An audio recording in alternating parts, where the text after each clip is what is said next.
सद्गुरु ओम गुरु श्री गुरु गजानन सद्गुरु सच्चिदानंद गुरु सच्चिदानंद सच्चिदानंद गुरु सच्चिदानंद सच्चिदानंद गुरु सच्चिदानंद सच्चिदानंद गुरु सच्चिदानंद सच्चिदानंद गुरु सच्चिदानंद ओम गुरु श्री गुरु गजानन सद्गुरु ओम गुरु श्री गुरु गजानन सद्गुरु सच्चिदानंद गुरु सच्चिदानंद सच्चिदानंद गुरु सच्चिदानंद सच्चिदानंद गुरु सच्चिदानंद सच्चिदानंद गुरु सच्चिदानंद ओम गुरु श्री गुरु गजानन सद्गुरु ओम गुरु श्री गुरु गजानन सद्गुरु सच्चिदानंद गुरु सच्चिदानंद सच्चिदानंद गुरु सच्चिदानंद सच्चिदानंद गुरु सच्चिदानंद सच्चिदानंद गुरु सच्चिदानंद सच्चिदानंद गुरु सच्चिदानंद ओम गुरु श्री गुरु गजानन सद्गुरु ओम गुरु श्री गुरु गजानन सद्गुरु सच्चिदानंद गुरु सच्चिदानंद सच्चिदानंद गुरु सच्चिदानंद सच्चिदानंद गुरु सच्चिदानंद ओम गुरु श्री गुरु गजानन सद्गुरु ओम गुरु श्री गुरु गजानन सद्गुरु सच्चिदानंद गुरु सच्चिदानंद सच्चिदानंद गुरु सच्चिदानंद सच्चिदानंद गुरु सच्चिदानंद सच्चिदानंद गुरु सच्चिदानंद सच्चिदानंद गुरु सच्चिदानंद ओम गुरु श्री गुरु गजानन सद्गुरु ओम गुरु श्री गुरु गजानन सद्गुरु सच्चिदानंद गुरु सच्चिदानंद सच्चिदानंद गुरु सच्चिदानंद सच्चिदानंद गुरु सच्चिदानंद सच्चिदानंद गुरु सच्चिदानंद ओम गुरु श्री गुरु गजानन सद्गुरु ओम गुरु श्री गुरु गजानन सद्गुरु। जय गजानन। मी आत्मजा समीर कुलकर्णी। आज आपण ज्येष्ठ निरूपणकार श्री मोहन भास्करराव वराड पांडे यांचं निरूपण ऐकणार आहोत। ते आज भगवद्गीता या ग्रंथावर बोलणार आहेत। मी त्यांचा अल्पपरिचय करून देते। श्री मोहन भास्करराव वराड पांडे हे नागपूर निवासी असून त्यांचा जन्म दिनांक 11 मार्च 1958 रोजी झाला।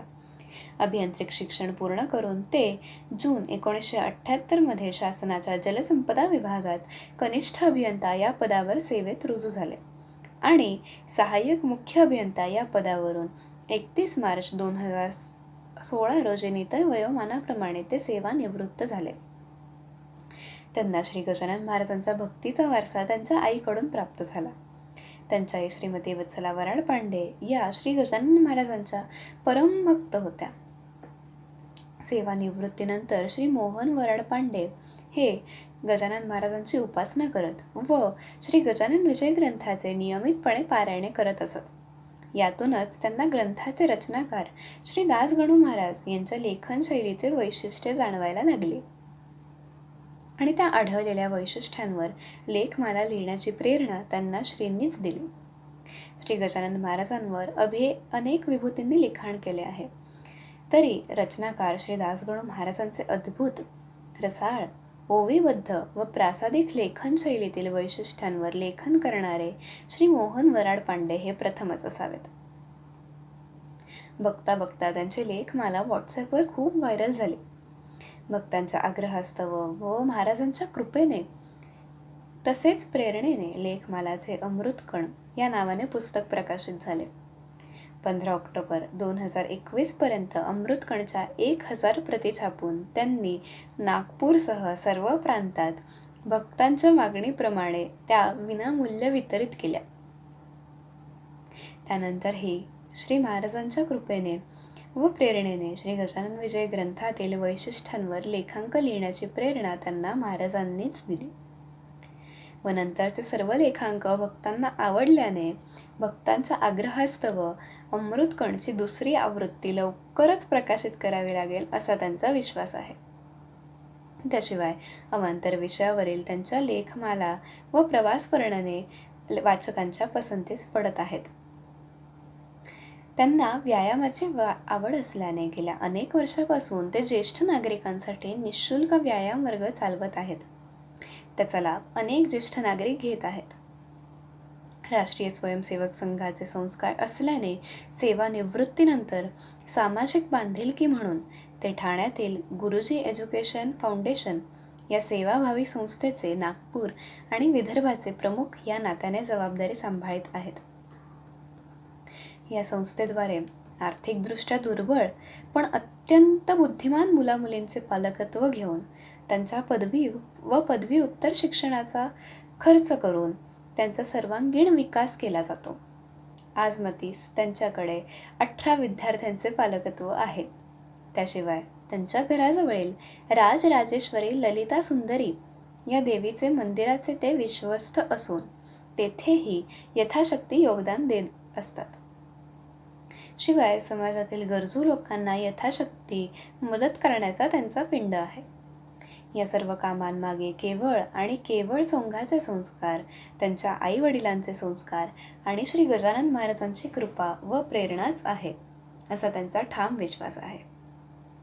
शेवटच्या श्वासापर्यंत महाराजांची सेवा व महाराज जी समाजसेवा त्यांच्या हातून घडवून घेतात ती त्यात खंड पडू नये अशी त्यांची श्रींच्या चरणी प्रार्थना आहे.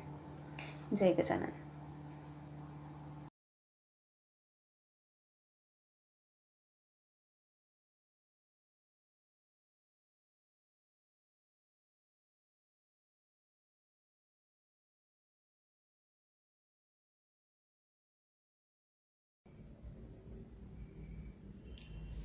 नमस्कार.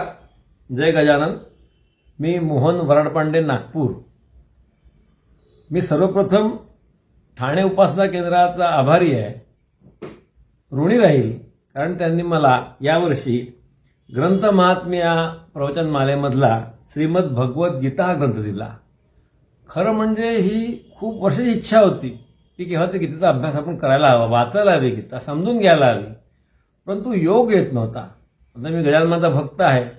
पोथी वाचताना त्यात जे गीतेचे वचनं आलेत की आठवण यायची, अरे गीतेचा अभ्यास राहिला.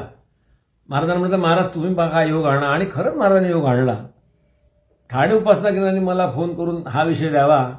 मी महाराजांचा आणि ठाणे उपासना केंद्र ऋणी आहे. तर आपण आता मूळ विषयाला सुरुवात करू. श्रीमद भगवत गीता. गुरुर्ब्रह्मा गुरुर्विष्णू गुरुर्देवो महेश्वरः गुरुर साक्षात परब्रह्म तस्मै श्री गुरुवे नमः. कृष्णाय वासुदेवाय हरये परमात्मने प्रणतक्लेशनाशाय गोविंदाय नमो नमः. गोविंदाय नमो नमः. गोविंदाय नमो नमः. वसुदेवसुतं देव कंसचाणूर्मर्दनं देवकी परमानंदं कृष्णं वंदे जगद्गुरुं. आपली सनातन हिंदू संस्कृती, हिंदू आणि सनातन संस्कृती आपली ही धार्मिक ग्रंथांनी अतिशय समृद्ध आहे माऊली. आपल्या प्राचीन ग्रंथ तुम्ही जर बघितले तर 4 वेद, 18 पुराणं, 18 उपपुराणं, 6 शास्त्र आणि 108 उपनिषद या सर्वांचा अभ्यास करतो म्हटलं तर आयुष्य कमी पडेल. कारण आपला संसार आहे, आपण प्रापंचिक माणसं, किती वेळ काढणार. त्यामुळे हे खरोखर कठीण आहे. त्याशिवाय रामायण आणि महाभारत हे 2 महत्त्वाचे ग्रंथ आपल्या सनातन धर्मामध्ये आहेत. तर रामायण म्हणजे आदर्श, राजा कसा असावा, वचन दिलेलं कसं पाळावं, राज्य कसं करावं, प्रजेला सुखी कसं ठेवावं, याचे सगळे आदर्शाचे मापदंड प्रस्थापित केले प्रभू रामचंद्रांनी रामायणामध्ये. आणि महाभारत हे त्याच्या अगदी विरुद्ध आहे, उलट आहे. यात ईर्ष्या, कलह, द्वेष, मत्सर, कपटीपणा, धूर्तपणा, पराकुटे स्वार्थ कसा असू शकतो हे दाखवणारा ग्रंथ आहे. असं म्हणतात की आज आपण समाजात जेवढ्या विकृती, प्रवृत्ती, प्रकृती पाहतो, कॅरेक्टर्स पाहतो, ही सर्व महाभारतामध्ये आहे. असे एकही कॅरेक्टर नाही जे तुम्ही पाहता आणि महाभारताचा उल्लेख नाही. इतकं सगळं सर्वव्यापी कपटीपणा, दुष्टपणा हा महाभारतामध्ये आहे. खरं म्हणजे राजा पंडू आणि धृतराष्ट्र हे सावत्र भाऊ. धृतराष्ट्र हा मोठा भाऊ, परंतु तो अंध होता, जन्मांध होता. त्यामुळे राजा पंडूला करण्यात आलं. पंडूचे 5 मुलं म्हणजे पांडव आणि धृतराष्ट्राचे मुलं म्हणजे दुर्योधन आणि 100 भाऊ कौरव. आता पंडू राजाला त्या शापामुळे, कर्मामुळे तो अल्पाशी ठरला आणि केअरटेकर राजा म्हणून हस्तिनापूरचं राज्य धृतराष्ट्र सांभाळू लागला. तर धृतराष्ट्र ते सांभाळत असताना त्याला हे माहीत होतं की पंडूचे मुलं मोठे झाले की हे राज्य त्याला द्यायचं आहे. परंतु स्वार्थ आणि पितृमोह, आपण पुत्रमोह, की नाही मी राजा आहे, आज माझ्याच मुलाला राजा केलं तर काय हरकत आहे, कशाला पांडवांना द्यायचं, हा दुसऱ्याची वृत्ती, दुसऱ्याची वस्तू, एक धापण्याचा स्वार्थ आणि पुत्रप्रेमाने विडा झाला होता. त्यामुळे तो आणि दुर्योधन तो त्याच याचा होता. त्यांनी ठरवलं की नाही हे राज्य तर आपल्याच मिळायला पाहिजे, पांडवांना अधिकारच नाही, पांडवांना द्यायचंच नाही. पण पांडवांना तुम्ही नाकारू तरी कुठल्या मुद्द्यावर शकणार ना. ते आता वयात आले, राजे झाले, त्यांना राज्य द्यायला हवं. मग कपटीपणा सुरू होतो. मग शकुन मामाच्या मदतीने द्यूत, पांडवांचा 12 वर्ष वनवास, 1 वर्ष अज्ञातवास, हे सगळं तुम्ही जाणताच. त्यानंतरही या 2 कुटुंबामध्ये समेट घडावा, पांडवांचं राज्य परत मिळावं म्हणून भगवान श्रीकृष्णाने मध्यस्थी केली. त्याला कृष्ण शिष्टाई पर्व म्हटलं जातं. त्यांनी जाऊन पुन्हा सांगितलं दुर्योधनाला की हे राज्य त्यांना देऊन दे. पण दुर्योधन तो ऐकणार कसं. त्याने तर दूत म्हणून आलेल्या, पांडव दूत म्हणून आलेल्या भगवान श्रीकृष्णाला अटक करण्याचा प्रयत्न भर सभेत केला. हे सुद्धा महाभारतामध्ये नमूद आहेच. खरं म्हणजे त्याला माहीत होतं कृष्णाला की आपल्याला आपलं म्हणजे शिष्टाई पटणार नाही किंवा ते राज्य देणार नाही. तरी पण त्यांनी तसा प्रयत्न का केला. त्यांनी समाजासमोर एक आदर्श प्रस्थापित केला की मी युद्ध टाळण्याचा शेवटच्या क्षणापर्यंत प्रयत्न केला. त्यांनी शेवटी हेही म्हटलं भगवंतानी की तू नको देऊ राज्य, फक्त 5 गावं दे. 5 कुठले गावं दे, त्या गावात पांडव आपलं राज्य निर्माण करतील. तर दर्पोक्ती त्याची अशी दुर्योधनाची की सुईच्या टोकावर मावेल एवढी पण मी जमीन देणार नाही. आणि तिथं विषय संपला. युद्ध हे अटळ ठरलं. मग शेवटी युद्ध कौरव पांडव ठरलं. स्वतः भगवान मात्र श्रीकृष्णाच्या बाजूने होते, कारण ते सत्याच्या बाजूने होते. आणि जगातले जे राजे या महाभारतात उतरले होते तर सत्याची कास धरणारे सगळे राजे, रथी, महारथी अर्थात पांडवांच्या बाजूने होते. आणि कपटी मनाला साथ देणारे सगळे दुर्योधनाच्या पक्षामध्ये गेले होते. युद्ध झालं कुरुक्षेत्रावर, हरियाणाजवळ. तिथे दोन्ही बाजू सैन्य आमोरासमोर. आता युद्ध ठरलं. मग कौरवांचं सैन्य एकीकडे, पांडवांचं सैन्य एकीकडे. धम्माधम्मा झाली. मध्ये रिकामी जागा, कारण लढाई सुरू व्हायची होती. आणि त्यावेळी धर्मयुद्ध होतं. आजच्यासारखं लपून छपून हल्ला करणं हा प्रकार नव्हता. धर्मयुद्ध म्हणजे काय तर सगळं सैन्य आमोरासमोर आल्यानंतर, सूर्यास्तानंतर बरं का, शंखनाद व्हायचा, नगारे, शिंग वाजली जायची आणि मग युद्ध सुरू व्हायचं. सूर्यास्ताच्या वेळी पुन्हा शंखनाद होऊन युद्ध थांबलं जायचं. मग रात्रीच्या समयाला कुठलं युद्ध नाही. जे मृत सैनिक आहेत त्यांना अंत्यक्रिया करणं आणि जे जखमी आहेत त्यांना उपचार करणं. आणि सकाळ झाली की पुन्हा तेच आमोरासमोर उभारून लढाई सुरू करायची, अशी ती त्यावेळची व्यवस्था होती. त्याच्यामुळे हा युद्धाचा नियम होता, त्या काळात पाळला जात होता. पांडवांच्या सैन्याची जी व्यूहरचना होती ती दृष्टद्युम्नाने केली होती. त्याच्यामध्ये बलवान भीम, शूर अर्जुन, सात्यकी, विराट राजा, द्रुपद, दृष्टकेतू, केतितान, बलवान काशीराज, पुरोजित, कुंतीभोज, नरश्रेष्ठ शैव, पराक्रमी अभियुधामन्यू, शक्तिमान उत्तमौजा, सुभद्रापुत्र अभिमन्यू आणि द्रौपदी 5 पुत्र, अशी रथी महारथी सेना पांडवांची होती. आणि दुर्योधनाच्या सेनेमध्ये आचार्य द्रोणाचार्य, पितामह भीष्म, कर्ण, कृपाचार्य, अश्वत्थामा, विकर्ण, सोमदत्ताचा मुलगा भूरिश्रवा असे रथी महारथी कौरवांच्या पक्षात जमले होते. आम्हाला समोर सगळे उभे झाले. आता भगवान श्रीकृष्णांना आधीच सांगितलं होतं की मी या युद्धामध्ये भाग घेणार नाही. मी प्रयत्न केला समेट करायचा, युद्ध तुम्हालाच करायचं, कर्म तुमचं आहे, परंतु मी एका बाजूला राहील आणि माझं सैन्य ज्याला हवं असेल 18 अक्षण सैन्य होतं त्याला मी देईल. दुर्योधन अल्पमती होता, त्याने विचार केला की नुसता कृष्णाला घेऊन करायचं काय, तो लढणार नाहीच आहे, त्याने सांगितलं मी लढणार नाही. त्यामुळे 18 अक्षणी यादवी सैन्य दुर्योधनाने मागणी केली. आणि अर्जुन जो भक्त होता भगवान श्रीकृष्ण, त्याला माहीत होतं की हे भगवंत आहेत, हेच आपले रक्षण करतात, आपले उद्धार करतात. त्यामुळे त्यांनी हातात शस्त्र धरो वा न धरो ते मला पाहिजे. त्यामुळे ते पांडवांच्या बाजूने गेले साक्षात भगवान श्रीकृष्ण, आणि त्यांचं सैन्य गेलो कौरवांच्या बाजूने. मग त्याप्रमाणे काय करायचं कृष्णाने, तर मग जो धनुर्धर अर्जुन आहे त्याच्या रथाचं सारथ्य, त्या सारथी बनले भगवान. तुम्ही विचार करा, आपल्या शिष्यासाठी भगवान स्वतः सारथी बनले, रथात त्याचे आरूढ झाले आणि रथ हाकणे, रथ चालवणे आणि प्रत्येक लढाई करणार अर्जुन, अशी ती व्यवस्था. तर आपला प्राणप्रिय शिष्याचा त्यांनी सारथ्य स्वीकारलं. पण प्रत्यक्ष युद्ध सुरू होण्यापर्यंत सैन्य उभं राहिलं, आता लढाई सुरू होणार. तर संकेत म्हणून पितामह भीष्म यांनी शंखनाद केला. शंख, नगारे, ढोल, मृदुंग, शिंग ही रणवाद्ये वाजू लागली. प्रचंड आवाज झाला. त्यानंतर पांढरे घोडे जोडलेल्या उत्तम रथामध्ये बसलेले, सारथी म्हणून बसलेल्या श्रीकृष्णाने, भगवंतांनी अर्जुनाचा रथ आपल्या दिव्य रथात शंख वाजवला. श्रीकृष्णाने त्याचा प्रिय पांचजन्य शंख वाजवला, अर्जुनाने देवदत्त शंख वाजवला आणि महापराक्रमी भीमाने पौंड्र नावाचा शंख वाजवला, फुंकला. कुंतीपुत्र राजा युधिष्ठिराने अनंत विजय नावाचा व नकुल सहदेवांनी सुघोष आणि मणिपुष्पक नावाचे शंख वाजवले. काशीराज महारथी, शिखंडी, दुष्टद्युम्न राजा विराट, अजिंक्य सात्यकी, राजा द्रौपदी पुत्र या सगळ्यांनी आपापले शंख वाजवले. या शंखांचा आणि वाद्यांचा आवाज इतका प्रचंड होता की पृथ्वी हादरायला लागली आणि कौरव सेनेमध्ये छातीत धडकी भरावी असा तो रणवाद्यांचा आवाज होता. पण प्रत्यक्ष युद्ध सुरू करण्यापूर्वी अर्जुनाने असा विचार केला की कोणाशी लढायचं आपल्याला, बघू त्या खरी. मग त्याने भगवंतांना विनंती केली की भगवान, त्या 2 सैन्याच्या मध्ये ती मोकळी जागा, तिथे आपला रथ घेऊन चला, मला बघू द्या मला कोणाशी लढायचं आहे. कृष्ण सारथीच ना, शेवटी नेला ते रथ मध्ये नेऊन ठेवला आणि बघ म्हणाला तुला काय बघायचं आहे. अर्जुनाने पाहिलं की ज्यांच्या विरुद्ध मला लढायचं आहे ते तर आपलेच गुरु आहेत, आपले काका आहेत, आपले आजी आहेत, आपले पणजे आहेत, आपले मुलगे आहेत, नातू आहेत, मित्र आहेत, सासरे, हितचिंतक आहे.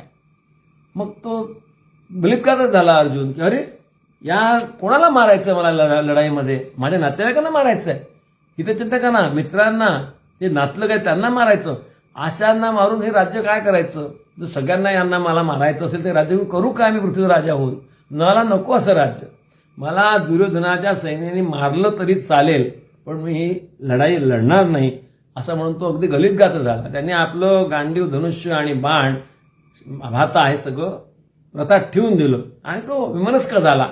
खरं म्हणजे त्याने तयारी केली, युद्धाची केली होती, पण आपल्या नातेवाईकांना मारायचं ही कल्पना त्याला असह्य झाली, कारण तो मनाने सज्जन होता, त्याला ते पटत नव्हतं. जरी कौरव दुष्टबुद्धीचे असले, ते युद्धाला तयार होते, आतुर होते पांडवांचा नाश करायला, तरी पांडवांची ती मनस्थिती नव्हती.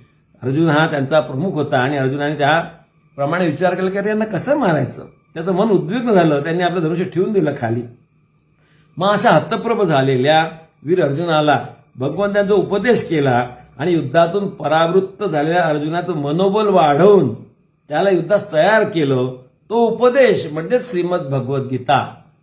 त्याचं मनोबल खचलं आहे, त्याने ठरवलं की लढाई करायची नाही, पण त्याचं मनोबल वाढवण्यासाठी त्याला समुपदेशन जे केलं, काउन्सिलिंग केलं, ते काउन्सिलिंगचे जे 700 श्लोक आहेत ते म्हणजे श्रीमद भगवद्गीता. आणि त्याचा परिणाम झाला बरं का, अर्जुन सुद्धा लढायला तयार झाला. तर भगवद्गीता हा उपदेश जो आहे ना, हा फक्त त्या अर्जुनाचं मनोबल वाढवणार नाही बरं का, हा आपल्याही कामाचा आहे. आपल्या संसारिक याच्यात कुठलंही प्रॉब्लेम आपला आले, कुठल्या अडचणी आल्या, स्ट्रेस आला, कुठले संकट आलं, मनाचं धीर खचणारं, तर आपण जरूर गीता वाचावी. त्या गीतेत त्याचं उत्तर मिळेल तुम्हाला धीर नक्की मिळेल की आपण काय करू शकतो, त्यातून कसा मार्ग काढायचा. इतकी गीता अद्भुत आहे. आपण जर अभ्यासला मनापासून तर आपल्याला तो धीर आणि हिंमत देणार आहे. आपले प्रश्न सुटणारे आहेत. यात एकूण 18 अध्याय आहेत आणि एकूण 700 श्लोक आहेत, ज्यात भगवान श्रीकृष्णाचे 574 श्लोक, अर्जुनाचे 84, संजयचे 41 आणि धृतराष्ट्राचा केवळ 1 श्लोक या भगवद्गीतेमध्ये आहे. आता ही गीता आपल्यापर्यंत आली कशी, ते मोठं इंटरेस्टिंग आहे. कारण महाभारत लिहिलं व्यासांनी, म्हणजे लेखनिक होते गणपती बाप्पा. त्याच्यामध्ये 1,10,000 श्लोक आहे. गणपती बाप्पा लिहायचे आणि व्यास मुनी सांगायचे. या ग्रंथामध्ये हे जे श्लोक आहेत त्यातले 700 श्लोक गीतेमध्ये आहेत. पण आता जे महाभारताचे प्रसंग घडले, मग ते द्रौपदी वस्त्रण असो, त्याच्या जे द्यूत असो, की नंतर ते कृष्णशिष्ट, हे सगळे हस्तिनापूरच्या दरबारात घडलेले आहेत माऊली, लक्षात घ्या. याला साक्षीदार होता स्वतः धृतराष्ट्र, पण त्यांनी कधी कोणाला अडवलं नाही त्या प्रसंगात. ते सगळं त्याला दिसत होतं, करत होतं. परंतु हे युद्ध कुठे चालणार, हे तर चाललं कुरुक्षेत्रावर. मग ते त्याला पाहायचं होतं ना, पाहायचं म्हणायचं ऐकायचं होतं ना, कारण ते त्यासमोर घडणार नव्हतं. हा बसला हस्तिनापूरला आणि युद्ध तितक्या दूर. मग त्यांनी व्यासांना विनंती केली की मला कसं कळेल काय सुरू आहे लढाई. मग धृतराष्ट्राचा मित्र म्हणा, सल्लागार म्हणा, सारथी म्हणा, सखा म्हणा, असा संजय, त्याला महर्षी व्यासांनी दिव्यदृष्टी दिली. तू या दिव्यदृष्टी इथून बसून तू युद्ध पाहू शकशील, तिथले संवाद ऐकू शकशील आणि जे ऐकशील पाहशील ते राजा दुष्काळ सांगू शकतील. हा वर त्याला दिला महर्षी व्यासांनी. मग काय, तो बसल्या जागेवर लढाई पाहत होता. जसा कॉमेंट्री करणारा तिथून सांगतो आणि आपण ऐकतो रेडिओची कॉमेंट्री आणि कळतं तिथे काय सुरू आहे. म्हणजे थोडक्यात तो संजय जगातला पहिला कॉमेंटेटर किंवा समालोचक ठरला बरं का माऊली, या एका दिव्य दृष्टीमुळे. त्यामुळे तो पाहायचा आणि सांगायचा. मग गीता जेव्हा सुरू झाली, इथे जेव्हा अध्याय सुरू होता, त्या पहिला श्लोक हा धृतराष्ट्र तोंडी आहे. धृतराष्ट्र म्हणतो संजयाला की धर्मक्षेत्रे कुरुक्षेत्रे समवेतायुत्सवा मामका पांडवाश्चैव किम कुर्वत संजय. संजया, तिथे काय सुरू आहे तू बघतोय, तुला कळतंय, मला दिसतच नाही, तुलाच दिव्यदृष्टी आहे. त्यामुळे त्या पवित्र भूमीवर एकत्रित झालेल्या आणि युद्धाची इच्छा करणाऱ्या माझ्या पुत्रांनी आणि पांडूच्या पुत्रांनी काय केलं बघा. त्याच्या मनातला तुम्ही द्वंद्व बघा. ते पांडू म्हणजे काही परका नव्हता, त्यात भाऊ होता.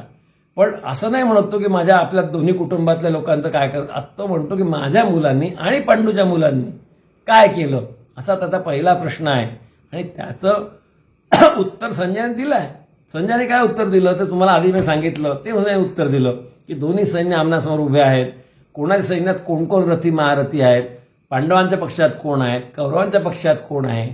नंतर अर्जुनाने काय म्हटलं की मला माझा रथ मध्ये घेऊन चला, मग भगवानाने तो रथ नेला, हे पण त्यांनी संजयाने त्याला सांगितलं. आणि रथमध्ये नेल्यानंतर अर्जुन हतप्रभ झाला, किंग कर्तव्य मूड झाला, हतबल झाला की माझ्या नातेवाईकांना मी कसं म्हणणार, हेही संजयाने पूर्णपणे धृतराष्ट्राला अवगत केलं. आणि अर्जुन खाली बसला. त्यांनी ठरवलं की मी युद्ध करणार नाही. हे सगळं त्यांनी पूर्ण सांगितलं. इथे गीतेचा पहिला अध्याय संपतो माऊली. अर्जुन विषाद योग, कारण अर्जुनाला विषाद झाला, मी कोणाला मारणार नाही. गीतेचे 18 श्लोक आहेत, 700 श्लोक, 18 अध्याय आहेत 700 श्लोकांचे. याचा आपण अध्याय नाही, फक्त धावता आढावा घेऊ. सगळे अध्याय सविस्तर पाहणं एवढा कमी शक्य नाही. जेव्हा भगवंतांनी ती गीता सांगितली तेव्हा त्यांना कमीत कमी 3 तास लागले असतील माऊली. इतकेचे श्लोक जर शांतपणे वाचतो म्हटलं तर आपल्याला तर फक्त लिमिटेड वेळ आहे 1-1.5 तासाचा. त्यात आपण त्याचा धावता आढावा घ्यायचा प्रयत्न करू. जे मला समजलं ते मला सांगण्याचा प्रयत्न करतो. आनंद घ्या त्याचा. अध्याय दुसरा आहे सांख्ययोग. सांख्ययोग म्हणजे काय तर शरीर आणि त्याचा आतला चेतन आत्मा यात काय फरक आहे, दोघं वेगळे आहेत, एक नाही, याचं ज्ञान भगवंताने अर्जुनाला दिलं, म्हणून त्याचं नाव सांख्ययोग आहे. तर अर्जुन म्हणतो की माऊली कसं करायचं देवा, मलाच माझ्या लोकांना मारायची इच्छा नाही. मला हे कळत नाही की ही लढाई मी करणं उचित आहे की अनुचित आहे. मी युद्ध करावं की नाही करावं, माझी बुद्धी भ्रमिष्ट झाली आहे, मी निर्णय घेऊ शकत नाही. तेव्हा तुम्ही मला मार्गदर्शन करा, गाईड करा. भगवान म्हणतात, हसले भगवान, म्हणाले अरे जे विद्वान जन आहेत ते कधीच शोक करत नाही. असा काळ नाही अर्जुना की ज्यात आपण पूर्वी नव्हतो, आणि असा काळ होणार नाही ज्यात आपण राहणार नाही. म्हणजे आपण आधी पण होऊन गेलो आहोत आणि पुन्हा पण होणार आहोत. त्यामुळे त्याचं काय तू चिंता करतोस. नंतर जीवात्मा जो शरीरात असतो, आपल्या शरीरामध्ये आत्मा आहे, तो भगवंत स्वरूप आहे. त्याला लहानपण, तारुण्य, वार्धक्य येतच आणि नंतर दुसरं शरीर मिळतं. यात काय विशेष आहे, यात काय शोक करायचा. जसा जन्म आला, आपलं लहानपण आलं, तारुण्य आलं, म्हातारपण आलं, शरीर थकलं, जीर्ण झालं, बिनकामात झालं, ते टाकून नवीन देह धारण करतो. याच्यात शोकाचं काय? ही तर सायकल आहे ना, चालूच राहणार आहे. याच्यात काय शोक करायचा? मग भगवंतांना म्हणतात की मात्रा स्पर्शास्तु कौंतेय शीतोष्ण सुख दुःखदा आगमना पायुनो नित्यस्त स्थिती क्षम भारतो. हा 14वा श्लोक आहे. कुंतीपुत्रा, ही तात्पुरती होणारी, उत्पन्न होणारी आणि योग्य काळी विनाश पावणारी सुख दुःख आहे. सुख दुःख काही सतत चालत नाही. सुख येतात, दुःख येतात, ते तात्पुरतं असतं. ते नेहमी येतात आणि नेहमी जातात. ती सुख दुःख कशामुळे मला कळतात? इंद्रियांमुळे कळतात. थंडी वाजते, इंद्रियांना वाजते, त्यामुळे इंद्रियांचं दुःख आहे ते, त्यांचं सुख आहे ते, ती सहन करणं आवश्यक आहे. जसा उन्हाळा, हिवाळा, पावसाळा येतो, ते सहन करावं लागतं. सुख दुःख जसे सुख येतात, दुःख येतात, ते तुम्हाला सहन करणं भाग आहे. त्याला तुम्ही पळू शकत नाही त्याच्यापासून. पुढे असंही म्हणतात, यहिनम व्यथयम तंते पुरुषम पुरुषर्षभा समदुःखम धीरम समदुःख सुखम धीरम सोमामृत त्वाय काम कल्पते. एक लक्षात घ्या बोलली, माझं संस्कृतचं वाचन कच्चं आहे मी, त्यामुळे काही चुका उच्चार झाल्या त्या मला क्षमा करा. त्याच्यामुळे भगवान या दुसऱ्या श्लोकात म्हणतात, 15 श्लोक आहे की पुरुष श्रेष्ठ अर्जुना, जो मनुष्य सुख आणि दुःख याने विचलित होत नाही आणि दोन्ही अवस्थांमध्ये स्थिर असतो, तो मोक्षाला जातो. कोण मोक्षाचा अधिकारी आहे?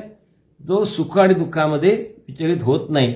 दोन्ही त्याला सारखंच वाटतं. सुख आलं तरी आनंद होत नाही आणि दुःख आलं तरी त्याला वाईट वाटत नाही. पुढचे श्लोक जे आहेत 17 ते 21 ते फार सुंदर आहेत. त्यात हे पार्थ, भौतिक शरीर ज्या जीवात्म्याने व्यापून आहे, आपल्या शरीरात जो आत्मा आहे तो जीवात्मा अविनाशी आहे, त्याचा कोणीही नाश करू शकत नाही. अविनाशी, अमर्याद आणि नित्य अशा जीवात्म्याचं फक्त भौतिक शरीर नाशवंत आहे. म्हणून हे पार्थ युद्ध कर. शरीर तात्पुरतं आहे, ते जाणार, दुसरं शरीर येणार. ज्याला असं वाटतं की जीवात्मा हा मारणारा आहे किंवा मरणार आहे, त्याचं अज्ञान आहे. ते महात्मा कधी कोणाला मारत नाही आणि मारल्या जात नाही. आत्म्याला जन्म नाही, मृत्यू नाही, तसं तो एकदा होऊन गेला म्हणून पुन्हा होणार नाही असंही नाही. तो आजन्म नित्य शाश्वत नेहमी अस्तित्वात असणारा, कधीही मृत्यू न पावणारा आणि पुरातन असा तो आहे. हे पार्था, आत्मा अविनाशी आहे, जन्मरहित आहे, नित्य आणि कधीही नच बदलणार आहे. हे जो जाणतो तो पुरुष कोणाला कसं मारेल किंवा कोण त्याला कसा मारेल? पुढे भगवंत म्हणतात की वासासी जीर्णानि यथा विहाय नवानि गृह्णाति नरोपराणि तथा शरीराणि विहाय जीर्णा न्यन्याति संयती नवानि देही. हा श्लोक आपण बरेचदा पाहायला असतो किंवा आपल्या महाराजांच्या पोथीत सुद्धा आहे. तर ज्याप्रमाणे मनुष्य दोन्ही वस्त्र वास जीर्णानि यथा, जसं जीर्ण वस्त्र आपण बदलतो तसंच शरीर आता निरुपयोगी झालं, म्हातारपण आलं, वार्धक्य आलं, याचं काही कामाचं नाही शरीर, ते तुम्हाला टाकून देणं भाग आहे. त्यामुळे तो जसं कपडे बदलतो तसं तो जीवात्मा ते शरीर टाकतो आणि नवीन शरीर धारण करतो.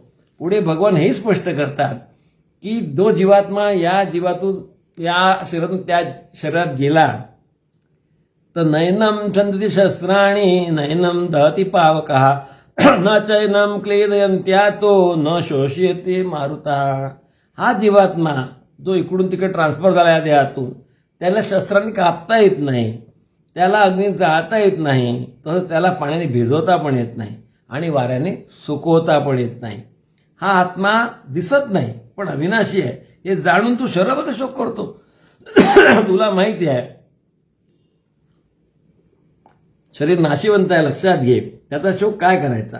ज्याचा जन्म झाला त्याचा मृत्यू अटळ आहे आणि मृत झाला त्याचा जन्म अटळ आहे. म्हणून तू शोक करू नकोस आणि आपलं तू कर्तव्य बजाव. सर्व जे तुला दिसतात पदार्थ हे आरंभी सगळे अव्यक्त असतात आणि मग मधली अवस्था व्यक्त असते आणि पूर्ण नाश झाला की ते पुन्हा अव्यक्त होतात. प्रारंभी अव्यक्त असतात, मग त्याचा विकास झाला की व्यक्त होतात आणि पुन्हा अव्यक्त होतात. जसं उदाहरण बघा, फुलं, झाडाला फुलं लागतात, आधी कळ्या लागतात, कळ्यांची प्रारंभ होतो, तो अव्यक्त स्वरूपात फुल आहे. दुसरी ते फुल विकस होतं, मोठं होतं, तो आनंददायी फुल असतो आणि संध्याकाळी ते फुल पुन्हा अव्यक्तात जातं, झाडातून गळून पडतं. त्याचं आयुष्य फक्त 12 तास 14 तास आहे.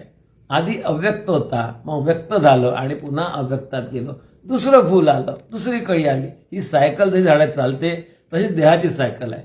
आपण आधी अव्यक्त होतो, आत्मारूपात होतो, मग पुन्हा व्यक्त झालो, शरीरात आलो, आता पुन्हा आपल्याला शरीर सोडल्यानंतर आपण पुन्हा अव्यक्त होणार. इतकं प्रिन्सिपली पटणारं असं विधान भगवंतांनी केलेलं आहे. हे भरतवंश राजा जो शहरात राहतो तो शाश्वत आहे, कधी तो ठार मारला जाऊ शकत नाही, म्हणून तुला शोक करायचं काय कारण आहे.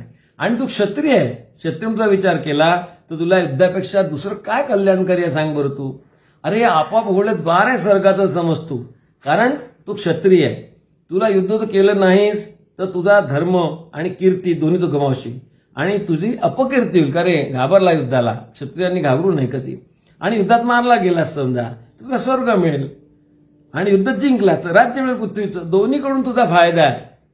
हे द्वार आहे स्वर्गाचं. मेला तरी तुला स्वर्ग मिळणार आहे आणि जिंकला तुला पृथ्वी राज्य मिळणार आहे. त्यामुळे जय पराजयाचा जरी तू विचार केला तरी ते सुख दुःख समान मान आणि युद्धात तयार हो. हा ज्ञानयोग तुला मी सांगतो.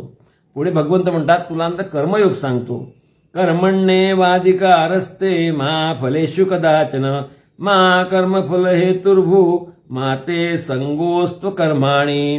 हा 27 श्लोक आहे, अत्यंत महत्वाचा माऊली. हा श्लोक भगवान म्हणतात कर्मण्येव अधिकार असते, तुला फक्त कर्म करायचा अधिकार आहे, त्याचा फळाचा अधिकार तुला नाही. तुला जे नेमून दिलं कर्म आहे ते तू कर्म कर, त्याच्यावर ते फळ मिळेल तर तू अधिकार ठेवू नको, आसक्ती ठेवू नको.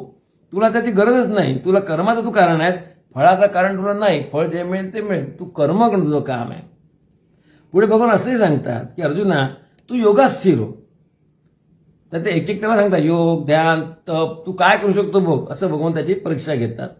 म्हणतात की तू योगात स्थिर हो, यश आणि अपयश याची आसक्ती नको, मनाचा समतोलपणाला योग म्हणतात. मन समतोल बाई, सख दुःखाची ज्याला जाणीव होत नाही तो समबुद्धी आहे, तो योगी. आणि तो जेव्हा असा समबुद्धी स्थिर होतो तेव्हा तो परमात्म्याला प्राप्त होतो. मग स्थिर बुद्धीचं लक्षण काय? अर्जुनचा स्वाभाविक प्रश्न की स्थिर बुद्धी होते म्हणजे काय होतं. भगवान सांगतात की अरे फार सुंदर विवेचन आहे बरं का.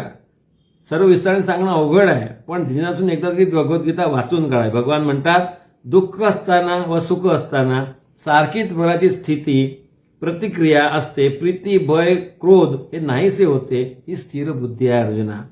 आसक्ती नको कुठल्याही गोष्टीची. मी हे केलं यामध्ये मला हे मिळालं, आसक्ती नको. आसक्ती केली त्यातून होतो कामना वाढते, कामना वाढली आणि ती पूर्ण नाही तर राग येतो, राग नाही पूर्ण तो क्षमला नाही तर अविचार येतो, त्यातून बुद्धीचा नाश होतो, अधःपतन होतं. त्यामुळे मोठं चंचल आहे हे सगळं, म्हणून ते समबुद्धी हवी. आणि मन मोठं चंचल आहे. जशी पाण्यावरची नाव ही वाऱ्यासोबत हात जाते तसं मनाचं आहे. मन हे इंद्रियासोबत भरकटत जातं, आपण ते मन स्थिर करू शकत नाही. आणि जो सर्व कामनांचा त्याग करून ममत्व अहंकार आणि इच्छा हे सर्व सोडून देतो तो स्थिर बुद्धी आणि तो कधी मोहित होत नाही. इथेच संपतो अध्याय 2. या 2 अध्यायामध्ये भगवंताने अर्जुनाला काय उपदेश केला की आपलं मन इंद्रिय आणि शरीराने होणाऱ्या सर्व क्रियांचा कर्तेपणाचा अभिमान सोडून द्यायचा. मी या क्रिया करतो, मी करताय हा अभिमान सोडून द्यायचा आणि परमात्म्याशी एकरूप होऊन राहणं म्हणजे ज्ञानयोगाची लक्षणं अर्जुनाने सांगितली. तर विहित कर्म करायचंच, पण त्या कर्मातून उत्पन्न होणाऱ्या फळाची आसक्ती ठेवायची नाही, त्याग करायचा. प्रत्येक कर्म भगवंतासाठी करायचं, समत्वभावनेने करीत राहायचं म्हणजे निष्काम कर्मयोग, असंही भगवंताला पटवून दिलं. यावर भगवंतांनी सुंदर विवेचन केलं आहे. 3 अध्यायामध्ये हा कर्मयोग येतो. मनुष्य कोणतंही कर्म न करता राहू शकत नाही. खरं म्हणजे कर्म करावंच लागतं. साधं तुम्हाला शरीर धर्म चालवायचा तरी पाणी प्यावं लागणार, झोपावं लागणार, उठावं लागणार, जेवावं लागणार. त्यामुळे कर्म करावंच लागणार. तुम्हाला कर्म करावे लागेल आणि त्या शरीर धर्मच नाही चालणार ना.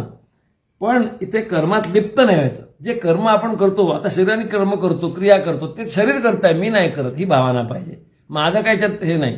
ही शरीराची गरज आहे. शरीराने पाणी पिलं, शरीराने जेवण केलं म्हणजे मी वेगळा आहे, आत्मा वेगळा आहे, शरीर वेगळं आहे. ही भावना भगवान त्याला पटवून देतं की हे सगळं शरीराचा भोग आहे, आपला नाही. पण त्या कर्मात लिप्त व्हायचं नाही. आपला धर्म म्हणून कर्म करत राहायचं. त्यामुळे फळाची आशा मुळीच करायची नाही. कर्म म्हणजे काय तर जे कर्म तू केलं ते परमात्मा समर्पित करणं. मी नाही केलं, हे भगवंतांनी करून घेतलं. फळांचा त्याग करून कर्म करणं म्हणजे निष्काम कर्म म्हणजे समत्वयोग. जेव्हा मला फळाची आशा नाही, मी निष्काम हे करतोय, तोच आहे समत्वयोग म्हणजे कर्म. आणि आसक्ती सोडून कर्म करत राहणारा परमात्म्याला जाऊन मिळतो. आणि तू क्षत्रिय आहे, तुला क्षत्रिय धर्माचं पालन कर. दुसरा धर्म किती चांगला तुला वाटला तर तो आपल्यासाठी हितकारक नाही. प्रत्येकाने आपल्या धर्माचं पालन करावं, त्याचं कल्याण आहे. दुसरा धर्म हा तसा भय देणार आहे, आपला धर्मच केव्हाही चांगला, असंही महाराज माऊली त्या आपला कृष्ण भगवान त्याला सांगतात समजावून. या कर्मयोगाच्या मार्गदर्शनाने संपतो अध्याय 3. 4थ्या अध्यायामध्ये आहे ज्ञानकर्म संन्यासयोग.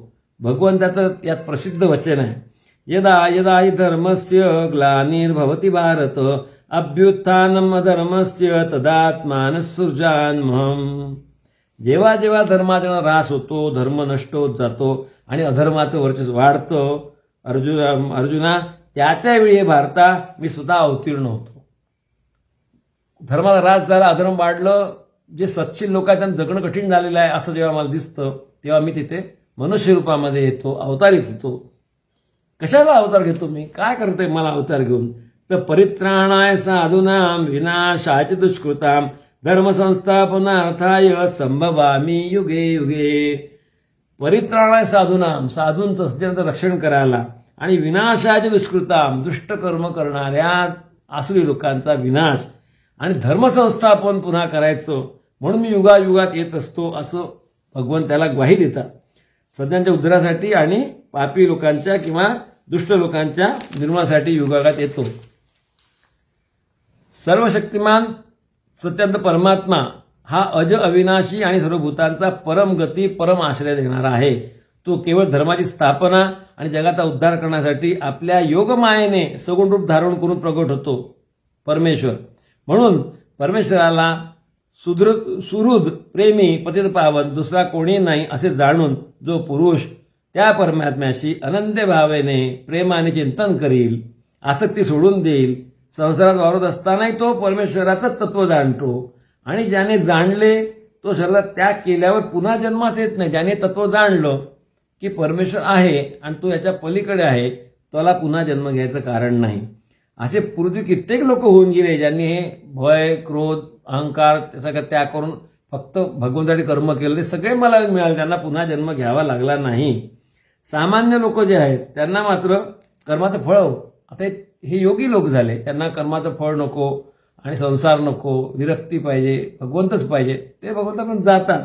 पण सामान्यतः संसारी लोक आहेत त्यांना काहीतरी फळ हवं असतं, कारण त्यांना संसाराची माया असते, मुलं आहेत, बायको आहेत, अनंत अडचणी आहे, त्या सोडवायला काहीतरी आधार हवा ना.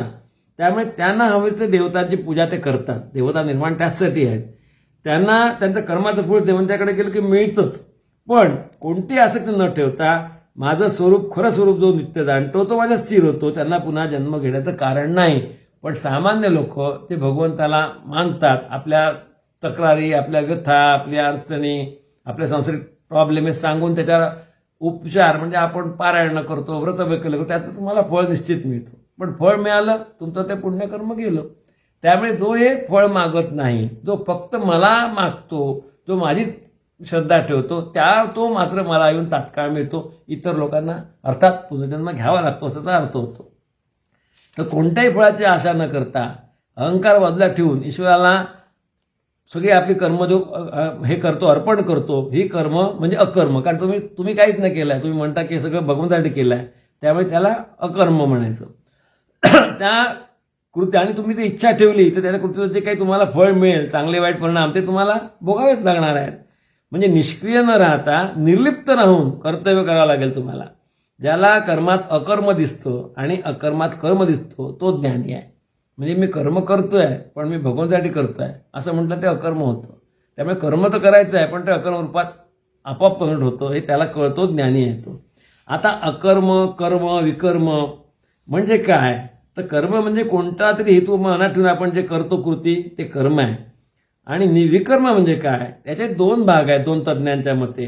विकर्म म्हणजे विशेष कर्म आणि विपरीत कर्म. एखादा चांगला हेतू ठेवून तुम्ही जर कर्म केलं तर ते विकर्म झालं, म्हणजे विशेष कर्म झालं. आणि दुसऱ्याचं वाईट व्हावं म्हणून काही कर्म केलं असेल तर ते विपरीत कर्म असं म्हटलं जातं. कर्म म्हणजे काय, अकर्म म्हणजे कोणतेही कर्म मनापासून केलं तरी हे कर्म मी करत नाही आहे, भगवंत माझ्याकडून करून घेतोय. ही फक्त शरीर माझं वापरतोय, मी करता भगवंत आहे, माझं शरीर फक्त आहे. त्यात कर्तव्य भावना फक्त आपली ठेवायची की मला करायचं आहे कारण भगवंताचं काम आहे, ही जाणीव असेल तर ते अकर्म. आणि असे अकर्माचं फळ आपल्याला बंधनकारक होत नाही, त्याच्यामुळे कारण आपण ते केलेलंच नाही आहे. आणि जो पुरुष सर्व कर्म करत असताना कर्मामध्ये त्याच्या फळांमध्ये आसक्ती पूर्ण टाकून देतो आणि सांसारिक ज्या आश्रय आहेत ते सोडून नित्य परमात्म्यात तृप्त असतो, तो कर्मात वावरत असूनही काहीच करत नाही. संसारात आहे पण त्याचं सगळं लक्ष भगवंतात आहे. आपले तुकाराम महाराज संत मंडळी बघा तुम्ही, ते तेच करत होते, संसारात असूनही नसल्यासारखे होते. तर हे सगळे मला प्राप्त होतात. या जगात ज्ञानासारखं काही नाही. ते ज्ञान किती काळाने कर्मयोगाने अंतःकरण शुद्ध झालेला म्हणून आपोआप आपल्या आत्म्यात ते करून घेता येतो. कर्मयोगी जो आहे, ज्ञानयोगी आहे, तो ज्ञान आपल्या मनामध्ये आपोआपच साठवून घेऊ शकतो, कारण तेवढा तो ज्ञान त्याला आहे, पूर्वसंचित त्याचा आहे. तर हे धनंजया, ज्याने कर्मयोगाच्या विधीने सर्व कर्म परमात्म्याला अर्पण केली आहेत अशा पुरुषाला कर्म बंधनकारक होत नाहीत, म्हणून तू समत्व रूपाने कर्मयोगात राहा आणि युद्धाला उभा राहा. पुन्हा आग्रह तोच. इथे 4था अध्याय संपतो माऊली. कर्मफल संन्यासयोग हा गीतेचा 5वा अध्याय आहे. यात अर्जुनाचे शंका निरसन करण्याकरता भगवंतांनी कर्मयोग आणि कर्मसन्यासयोग यावर भाष्य केलेलं आहे.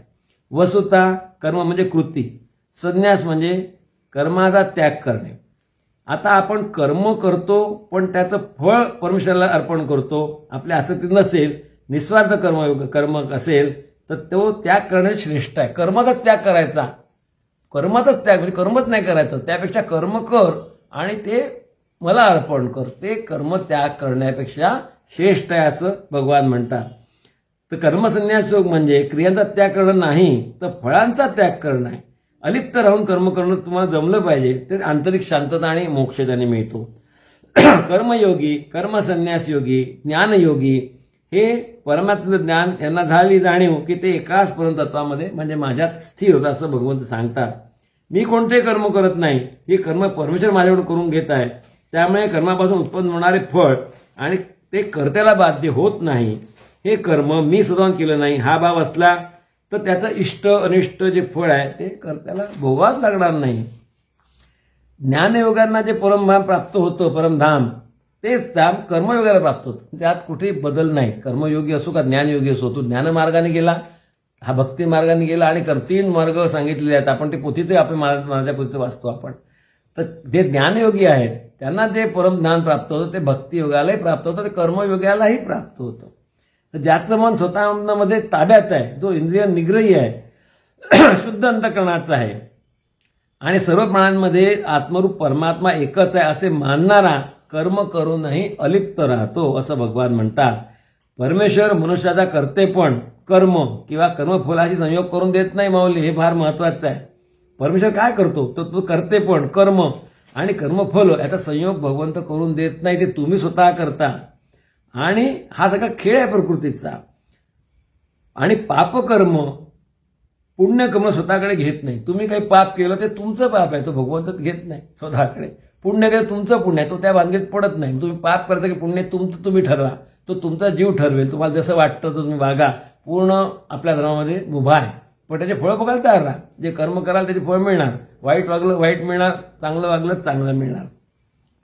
तर जे ज्ञानी पुरुष आहेत, ज्ञानाची व्याख्या कशी केली आहे, जे ज्ञानी पुरुष आहे त्याच्यासमोर एक विद्याविषयी ब्राह्मण आहे, एक गाय आहे समजा, हत्ती आहे, कुत्रा आहे आणि चांडाळ आहे पाचीत येणारा.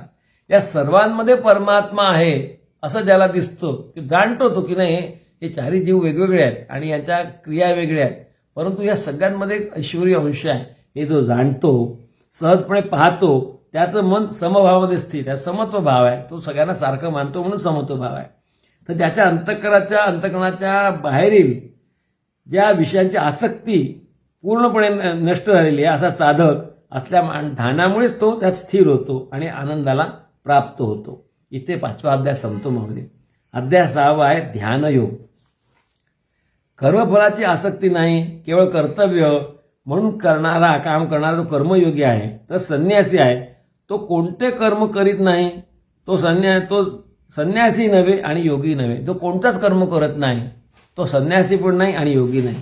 इंद्रिय तृप्तीची लालसा नसलेला योगी असतो आणि भौतिक कामनांचा त्याग करून जो मनुष्य इंद्रिय तृप्ती करता कर्म करीत नाही तो योगारूढ झाला. म्हणजे तो काय संसारात पण तो इंद्रिय तृप्तीसाठी कर्म करत नाही, तो योगारूढ झाला. समजा योग त्याला जमायला लागलेला आहे.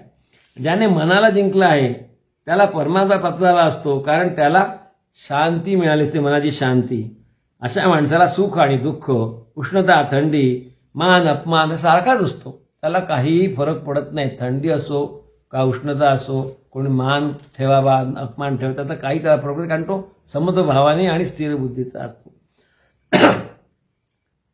चित्तात्मनः प्रशांतश्च परमात्मा समाहिता शीतोष्ण सुख दुःखेषु तथा मानापमानयोः.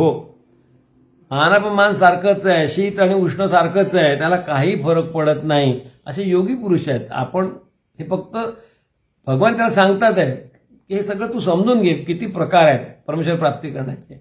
आपण सामान्य, आपल्या तिथे काहीही संबंध नाही, आपण इतकं असं राहू शकत नाही. मग योगी व्यक्तीला हे फक्त लागू.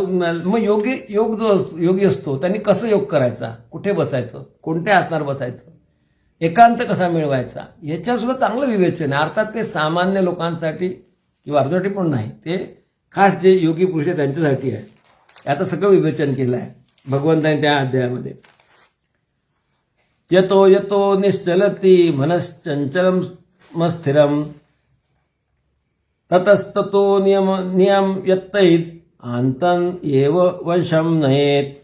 म्हणजे ज्याचं मन चंचल आहे, तो चंचल स्वभावामुळे कुठे भरकटलं तरी तो त्यांना नाही ओढून आणलं पाहिजे. मन चंचल आहे, जिकडे जाईल येतो जाईल तिथून त्याला तुम्हाला मन ओढून आणायचं आहे, तर तुम्हाला योग सरळ जमेल ना. मन इतकं चंचल आहे, अस्थिर आहे ते, त्यामुळे ते पळणार इकडे तिकडे. ते किती अस्थिर आहे, पण ज्याचं मन आत्मकेंद्रित झालेलं आहे त्यालाच परम सुखाची प्राप्ती होते. पुढे भगवान असंही म्हणतात की यो मा पश्यति सर्वत्र सर्वैच्च मयि पश्यति तस्माहं न प्रणश्यामी सच मे न प्रणश्यति. जो मला सर्व ठिकाणी पाहतो आणि सर्वांना माझ्या ठिकाणी पाहतो त्याला मी कधी अंतर येते. बघा माऊली वाक्य रचना बघा भगवंताची, सर्वांना माझ्या ठिकाणी पाहतो. जे जे तुम्हाला भेटतात भूत प्रेत आणि माणसं ते सगळं भगवंत आहे हे जो समजतो आणि माझ्यातही तूच आहे हे जो समजतो, तेव्हा माझा त्याला मी कधी अंतर देत नाही. मग अर्जुनचा स्वाभाविक प्रश्न येतो, हे मन चंचल मन एकत्र आणायचं, त्याला पळव लावायचं, पुन्हा योग करायचा. तर मन तो चंचल आहे, ते कधीच एकत्र येऊ शकत नाही, एका ठिकाणी राहू शकत नाही. मग त्याचा स्वाभाविक प्रश्न येतो अर्जुनाचा की भगवान मन तर अतिचंचल आहे, अस्थिर आहे, दांडगा आहे, हट्टी आहे, बलवान आहे, त्यामुळे आपण सांगता ते पटत नाही. भगवान म्हणतात तुझं म्हणणं अगदी बरोबर आहे, पण सततचा अभ्यास केला तर मन ताब्यात ठेवणं अशक्य मुळीच नाही. अशक्य असं नको म्हणून त्यासाठी प्रयत्न तेवढा केला पाहिजे, हे महत्वाचं आहे असं भगवान सांगतात. मग दुसरा प्रश्न की अयतिश्चदयोपेतो योगाच चलित मानसः अप्राप्य योग संसिद्धम का गती कृष्ण गच्छती. म्हणजे इतका सुंदर प्रश्न आहे की तुम्ही म्हणता असं योग करायचा, मन चंचल स्थिर करायचं आणि योगात बसायचं. पण मला हा प्रश्न पडला की योग त्यांनी करायला लागला, सुरुवात केली योगाला, त्या मन चंचल त्यांनी स्थिरही केलं, पण कालांतराने पुन्हा जर मन बिघडलं तर, पुन्हा भरकटला तर आणि योगातून तो अस्थिर झाला तर पुन्हा योग त्याचा ते राहून गेलं योग क्रिया पूर्ण करण्याची. कारण अस्थिर मन आहे, खूप वेळ नाही धरू शकला, प्रगती साधेपर्यंत त्यांनी मन धरलं पण त्याचं मन पळालं, तर त्याची गती काय. असा तो योगातून भ्रष्ट झालेला माणूस, त्याची गती काय, त्याची काय दुर्गती होते का, किंवा तो आभाळाचे ढग जे फुटतात तो फुटून जातो का, असं त्याचा एक स्वाभाविक प्रश्न असतो. भगवान म्हणतात की पार्था, जो म्हणजे चांगलं कर्म करतो, योगामध्ये चांगलं कर्म करतो, तो दुष्कर्माला कधी त्याच्या तावडीत सापडत नाही, वाईट कर्म कधीच नाही करत, चांगलीच कर्म करतो. त्यामुळे तू म्हणतो योगभ्रष्ट जरी झाला तरी तो स्वर्गात राहतो, सुपभोग घेतो आणि पुन्हा त्याचं ते पुण्यकर्म संपलं की पुन्हा येतो आणि शुद्ध म्हणजे पुन्हा त्याला जन्म घ्यावा लागतो आणि शुद्ध आचरण असलेल्या श्रीमंत कुटुंबात जन्म घेतो किंवा ज्ञानी योग्यांच्या कुटुंबात जन्म घेतो, किंवा त्या जन्म घेतल्यानंतर असा जन्म मिळणं फार कठीण आहे. बरं, ज्ञानी योगे त्यांच्या कुटुंबात जन्म मिळणं किंवा श्रीमंतांच्या याच्यामध्ये शुद्ध आचरण लोकांचा जन्म मिळणं हे कठीण आहे. ज्याचा खरोखर जो आणि जागोजागी म्हटलं की तुम्ही या जन्मात करता ते पुढच्या जन्मात तुमचं कंटिन्युटी आहे, त्यामुळे त्यांनी योग क्रिया ती केली होती या जन्मात, जो खंड पडला आणि मन विचलित झालं, ती क्रिया पुढे साधण्यासाठी त्याला योग्य जन्म मिळतो, योग्य शरीर मिळतं की जे तुझं राहायला बा मागच्या जन्मातलं ते तू आता या जन्मात कर. म्हणून एखाद्या योगाच्या घरात जन्म मिळतो, वडीलच योग्य असल्यावर त्याला तर ते योग शिकवणारच, किंवा श्रीमंत चांगलं घराने मिळालं तर तो आपली प्रगती आपल्या मनाने करेल. आणि पूर्वजन्मातील संस्कारामुळे त्याचा योगाभ्यास या जन्मात पूर्ण होतो. कारण पूर्वजन्म संस्कार माणूस विसरत नाही. माझ्या जन्मात मी तेवढं केलं होतं हे त्याला आठवत नाही, पण बुद्धी मन त्याचं विसरत नाही. त्यामुळे तो कंटिन्युटी करतो पुढे आणि प्रगती करत जातो. अखेर असे अनेक जन्म घेऊन तो परमगतीला म्हणजे मला प्राप्त होतो. त्याला मग पुन्हा जन्म मरणाच्या फेऱ्यामध्ये यायचं नाही. म्हणजे मोक्ष मिळणं माऊली हे एका जन्मातलं काम नाही बरं. योगारूढ होण्याचा प्रयत्न त्याने केला, तो योगातून भ्रष्ट झाला, त्याला पुन्हा जन्म घ्यावा लागला चांगल्या घरात. ती पुन्हा त्यांनी प्रोसेस कंटिन्यू केली आणि ती पुन्हा समृद्धीमध्ये पूर्ण नाही झाली तर त्याला पुन्हा तिसरा जन्म, असं जन्मोजन्म तुम्हाला काढावे लागतील, तेव्हा तुम्हाला मोक्ष मिळतो, असं भगवंताच्या सांगण्याचा अर्थ आहे. त्यामुळे प्रत्येक जन्मात थोडी थोडी आपली प्रगती होत जाईल आणि त्या योगाला अनुकूल असा जन्म त्याला मिळत जाईल, असं भगवंतांचं म्हणणं आहे. मग येतो 7वा अध्याय, ज्ञान विज्ञान योग. भगवान म्हणतात की पृथ्वी, पाणी, अग्नी, वायू, आकाश हे पंचमहाभूत आपल्याला माहीत आहे मुले 5. मन, बुद्धी आणि अहंकार हे असे 8 प्रकार माझी प्रकृती आहे. आपल्याला पंचमहाभूत माहीत आहे, पण जे आहे मन, बुद्धी आणि अहंकार, बघा मन, बुद्धी आणि अहंकार हे अजून 3 देवाने ॲड केले, अशी माझी 8 प्रकारची प्रवृत्ती आहे.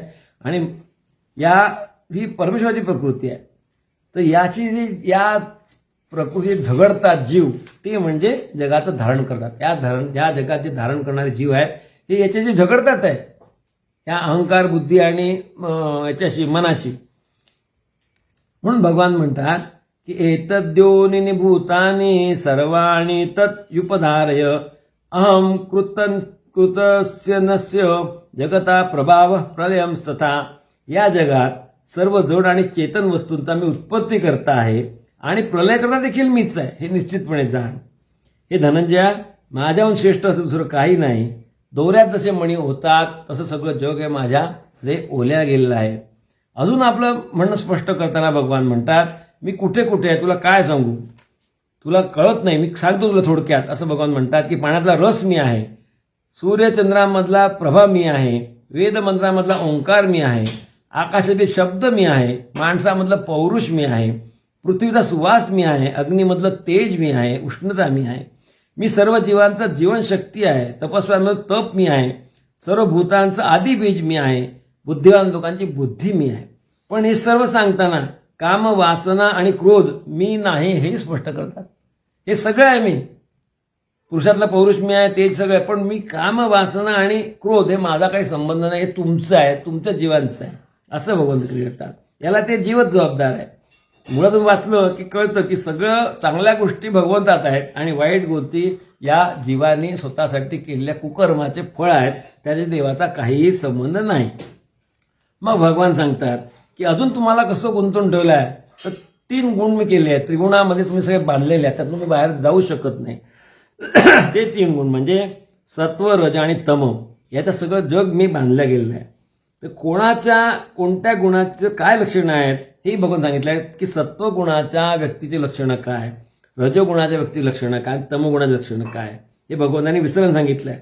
हे वेळ वाचलं की आपण कोणत्या गुणामध्ये आहो हे आपल्याला आपोआप कळतं माऊली.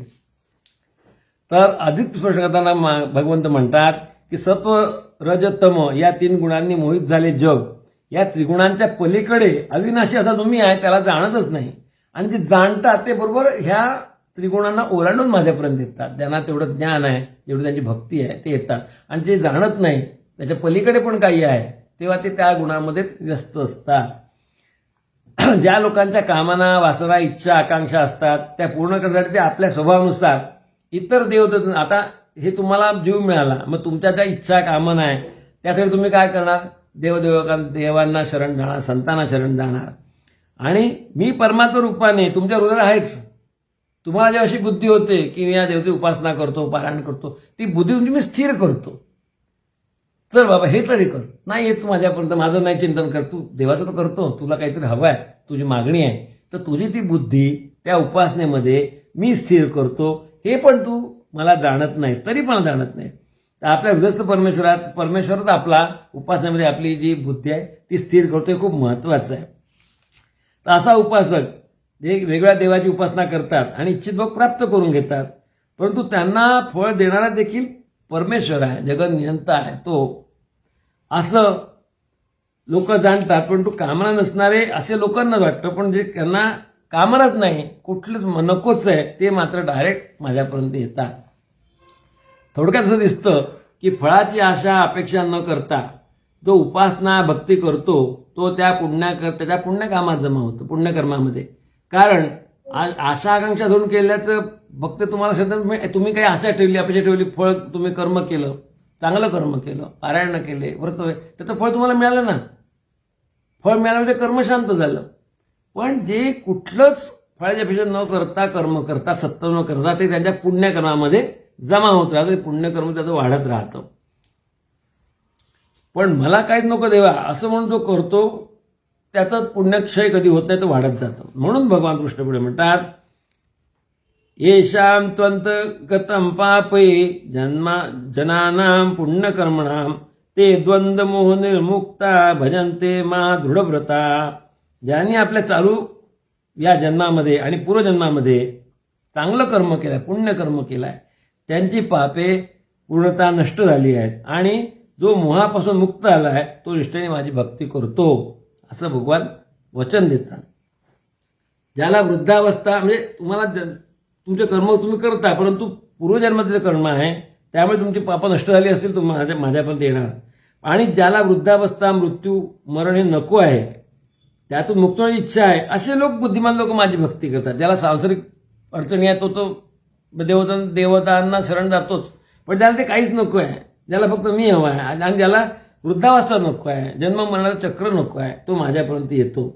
सांसारिक माणसांना हे शक्य नाही, कारण आपण संसारात असल्यामुळे आपल्या इच्छा, आकांक्षा, संसार, बायको, मुलं यात आपण राहणार, आपल्या ते देण्यासाठी आपण देवाला शरण जाणार, सगळं करणार.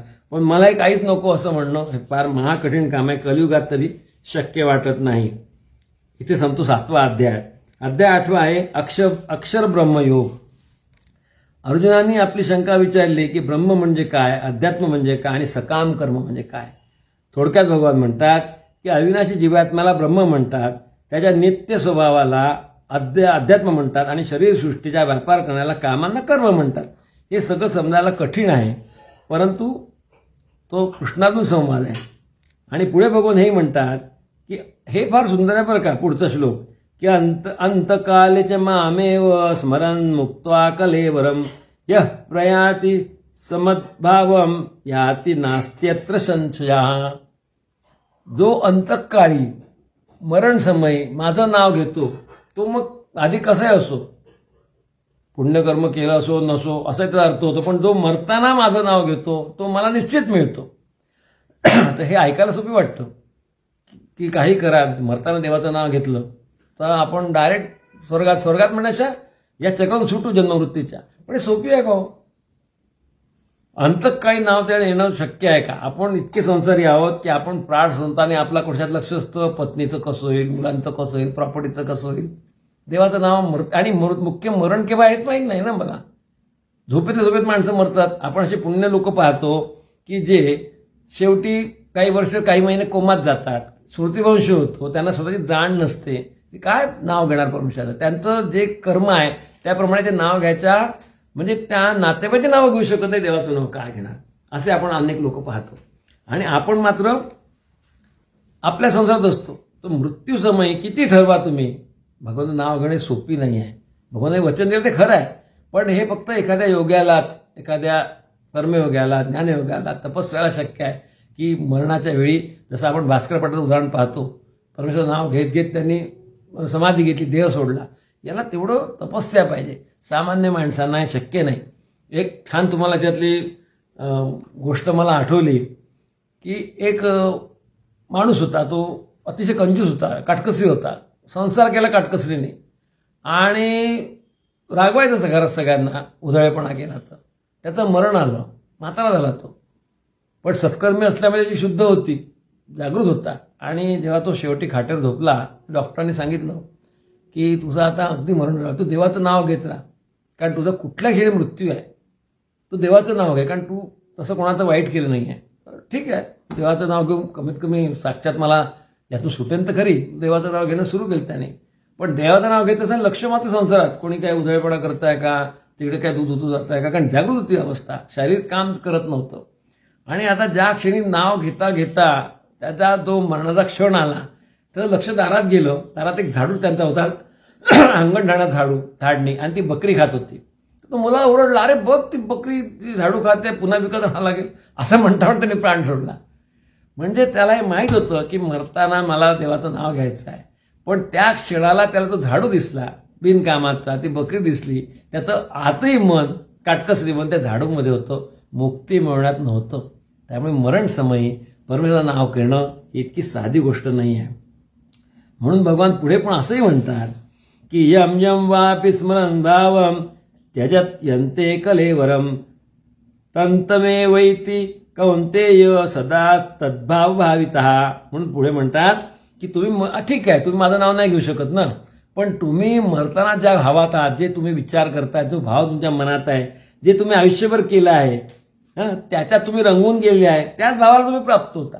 जे तुम्ही ज्या क्रियेत तुम्ही आहे ती क्रिया पूर्ण करावी, जो भाव तुमच्या मनात आहे तो भाव पूर्ण करण्यासाठी तुम्हाला त्याच प्रकारचा योग्य जन्म मिळतो. अर्थात आपल्या जीवनातला विचार आणि कर्माचंच आपल्या संचित जे संस्कार आहे तो आता प्रभाव मृत्यूसमयी आपल्यावर असतो, आणि त्यामुळे आपली अर्धवट राहिली कर्म करण्यासाठी आपल्याला पुढचा जन्म मिळतो, मुक्ती मिळत नाही माऊली. म्हणून फक्त भगवत भक्तीच विचारात घेतली तर परमेश्वर दूर नाही, पण ते होणे असंभव आहे. फक्त भगवंत स्मरण करणं, कुठले कर्म न करणं अशक्य आहे. त्यानंतर भगवान सांगतात योगास्थिर कसं व्हायचं हे सांगतात विस्ताराने, आणि योगास्थिर झाला मला प्राप्त होतं हेही सांगतात. किंवा जो भक्तिभावाने निरपेक्ष बुद्धीने अनन्य चित्ताने सदा सर्व काळ माझं स्मरण करतो तो भक्तियोगी भक्तयोगात रममाण झाला असतो. असे भक्तियोगी देखील मला प्राप्त होतात. म्हणजे कर्मयोगी आणि भक्तियोगी, आता भक्ती आहे, फक्त नितांत भक्ती आहे आणि चांगले कर्म आहे, तोही मग आता तो सतत नाव घेतो. म्हणजे काय करतो माऊली? नामस्मरण करतो देवाचं. मग तेच महत्वाचं आहे ना. सगळे संत तेच सांगतात ना की सतत नामस्मरण करा, नामस्मरण तुमचं उद्धरणार आहे. त्यामुळे नामस्मरणाचं महत्व हे भगवद्गीतेत भगवान श्रीकृष्णाने जागोजाग सांगितलं की तू काही नाही करू शकला, तू नाम तर घे, माझं स्मरण तर कर, सगळे कर्म मला तर अर्पण कर, फक्त माझं नाव घे. आणि पुढलं त्यांचं मोठं विधान इंटरेस्टिंग आहे माऊली. भगवान म्हणतात की सगळी अच्युत ब्रह्मलोकापासून खालच्या स्तरावर वारंवार जन्ममृत्यू घ्यावा लागतो, जो माझ्यापर्यंत त्याला सुटला. पण ब्रह्मलोक असो का पाताळ योग असो, कुठलं तुमचा मृत्यूस्थान असो, म्हणजे पृथ्वी असो, वारंवार तुम्हाला जन्म आणि हे घ्यावं लागणार आहे. परंतु जो माझ्या अक्षरधामाला येतो, अक्षर म्हणजे जे नाशवंत नाही तिथे येतो, अविनाशी आहे, तो मला प्राप्त होतो. मग प्रत्येकाला आयुष्य असं भगवान जे म्हणतात ते पुढचं त्यांचा श्लोक असा आहे की सहस्रयुग पर्यंत अर्हयद ब्रह्मणो विदु रात्री युग सहस्रांतान तेन हो रात्र विदो जना. सहस्रयुग पर्यंत 1000 युग पर्यंत ब्रह्मचा दिवस असतो आणि 1000 युगांची तरी रात्र असते. असं 100 वर्षाचं आयुष्य आहे. 1000 युग. आता चतुर्युग, एखादा चतुर्युग, त्याचा म्हणजे एक युग जे आहे असे म्हणजे तुमचे सत्ययुग, त्रेतायुग, द्वापारयुग आणि कलियुग, हे 4 युग म्हणजे चतुर्युग झालं. असे चतुर्युग जे एकामागे येतात असे 1000 म्हणजे 1 सहस्र चतुर्युग झाले की त्याचा ब्रह्मदेवाचा एक दिवस असतो आणि तेवढीच रात्र असते. तुम्ही विचार करा माऊली, काय कालावधी मनुष्य आपली जी कालगणना आहे त्याच्या हिशोबाने जर विचार केला तर तज्ज्ञ लोकांचं असं म्हणणं आहे की आपल्या कालगणनेनुसार सत्ययुगाची लक्षणं काय आहेत तर सद्गुण, ज्ञान, धर्म याचा कालावधी आहे तो. त्याचा कालावधी 17,28,000 वर्ष आहे. त्यानंतर त्रेतायुग येतो ज्याच्यामध्ये दुर्गुणाचा प्रादुर्भाव वाढलेला आहे, त्याचा कालावधी आहे 12,96,000 वर्ष. आणि द्वापार युग त्यात सद्गुण आणि धर्म याचा आणखी ऱ्हास झाला आहे आणि दुर्गुण वाढले आहेत, त्याचा कालावधी 8,64,000 वर्ष. नंतर कलियुग ज्यात कलह, अज्ञान, अधर्म, दुर्गुण मोठ्या प्रमाणात वाढले, सद्गुण नावालाच शिल्लक आहेत, त्याचा कालावधी 4,32,000 वर्ष आहे. आज कलियुग सुरू आहे, त्यातले 5,000 वर्ष होऊन गेल्या माऊली 4,32,000 पैकी. आता यात अधर्म इतका वाढतो की युगाच्या शेवटी, आता कलियुग सुरू आहे, युगाच्या शेवटी भगवान स्वतः कल्की अवतार धारण करून भक्तांचं रक्षण करतात आणि पुन्हा सत्ययुग ते चक्र सुरू होतं. तर या चतुर्युगात एकूण कालावधी तुम्ही विचार केला आहे सगळ्यांचा तर 43,20,000 वर्ष आहे. एका चतुर्युगाचं मानवी कालगणनेनुसार 43,20,000 वर्ष. असे 1000 वर्ष, असे 1000 चतुर्युग म्हणजे ब्रह्माचा एक दिवस आहे, तेवढेच रात्र आहे. हे आता हिशोब तुम्ही लावू शकत नाही, आपल्या बुद्धीच्या पलीकडचा हिशोब आहे. भगवंत पुढे असं म्हणतात की जेव्हा त्याचा दिवस असतो, म्हणजे जेव्हा ते 1000 वर्ष जे आहेत, 1000 चतुर्युग हा जो दिवस त्याचा सुरू असतो, तेवढीच रात्र आहे ना, त्यावेळी सर्व जीवसमूह हे पदार्थ सगळे प्रकट होतात दिवसामध्ये, आणि रात्री सुरू झाली की सगळे पूर्वोक्त अव्यक्त होतात. आणि रात्रीच्या वेळी, ब्रह्मदेवाच्या रात्रीच्या वेळी सगळे वस्तू नाहीशी होतात, अव्यक्तात जातात, आणि दिवस सुरू झाला की पुन्हा व्यक्त होतात. भगवान हेही सांगतात की मरण आलं तर ते कोणत्या काळी आलं तर ठीक आहे, चांगलं आहे, कुठल्या काळी चांगलं नाही, पुनर्जन्म घ्यावा लागतो. तर हेही ते भगवान सांगतात की दिवसा म्हणजे दिवस उजेडी शुक्ल पक्षात उत्तरायणाचे 6 महिने यात ज्याला मरण आलं असे ब्रह्मवेत्ते ब्रह्माला पोचतात. म्हणून तुम्ही बघा की महाभारतामध्ये भीष्म पितामह शरमंजरी पडले होते, दक्षिणात सुरू होतं, पण उत्तरायणाची वाट पाहत ते यातना सहन करत पडले की नाही उत्तरायणातच मला मारायचं, कारण ते इच्छा मरणी होते. उत्तरायणाची वाट पाहत ते पडून होते. रात्र, कृष्णपक्ष आणि दक्षिणा यांचे 6 महिने यात जो योगी माणूस मरून पावला ते जातात चंद्रलोकापर्यंत जातात आणि वापस येतात. वेदांमध्ये सुद्धा हा उल्लेख आहे की जगातून प्रयाण करण्याचे प्रकाशमय आणि अंधकारमय 2 मार्ग वेदांमध्ये सांगितले आहे. जेव्हा माणूस प्रकाशमय मार्गावरून जातो तेव्हा तो परत फिरत नाही, आणि अंधकारमय मार्गावर जातो तेव्हा तो पुन्हा पुनर्जन्माला येतो. हे अर्जुना, हे 2 मार्ग ज्याला माहीत आहेत तो मोहित होत नाही, आणि म्हणून तू भक्तियोगा सदैव स्थिर हो. भक्तियोग तू कर, माझी भक्ती कर, आणि तू सगळे कर्म मला करून दे. पुढे भगवान असं म्हणतात, वेदेषु यज्ञेषु तपस्सु चैव दानेषु यत्पुण्यफलं प्रदिष्टम अत्येदि तत्सर्वमिदं विदित्वा योगीं पुनस्थानुपैति चाद्यम. म्हणजे तू काही नको करू, वेद यज्ञ तप हे सगळं जरी तू केलं, आणि वेदाध्यान तप सकार्म क्रियात पुण्यफल जे सांगितलंय ते सगळं मागे टाकून भक्तियोगाला प्राधान्य भगवान दिलंय. म्हणजे तुम्ही म्हणजे वेदाध्ययन करा, यज्ञ करा, तप करा, दान करा, हे सगळं करून जे तुम्हाला पुण्य मिळणार आहे ते सुद्धा हे काही न करता भक्तियोगाला प्राप्त होतं. भक्तियोगाला इतकं महत्त्व भगवंतांनी दिलं. म्हणजे सगळ्यांना हे शक्य नाही आहे सगळे करणं, ध्यान तप आपल्याला नाही शक्य, पण भक्तियोग तर करू शकतो ना, नामस्मरण तर करू शकतो ना आपण, ते महत्त्वाचं आहे.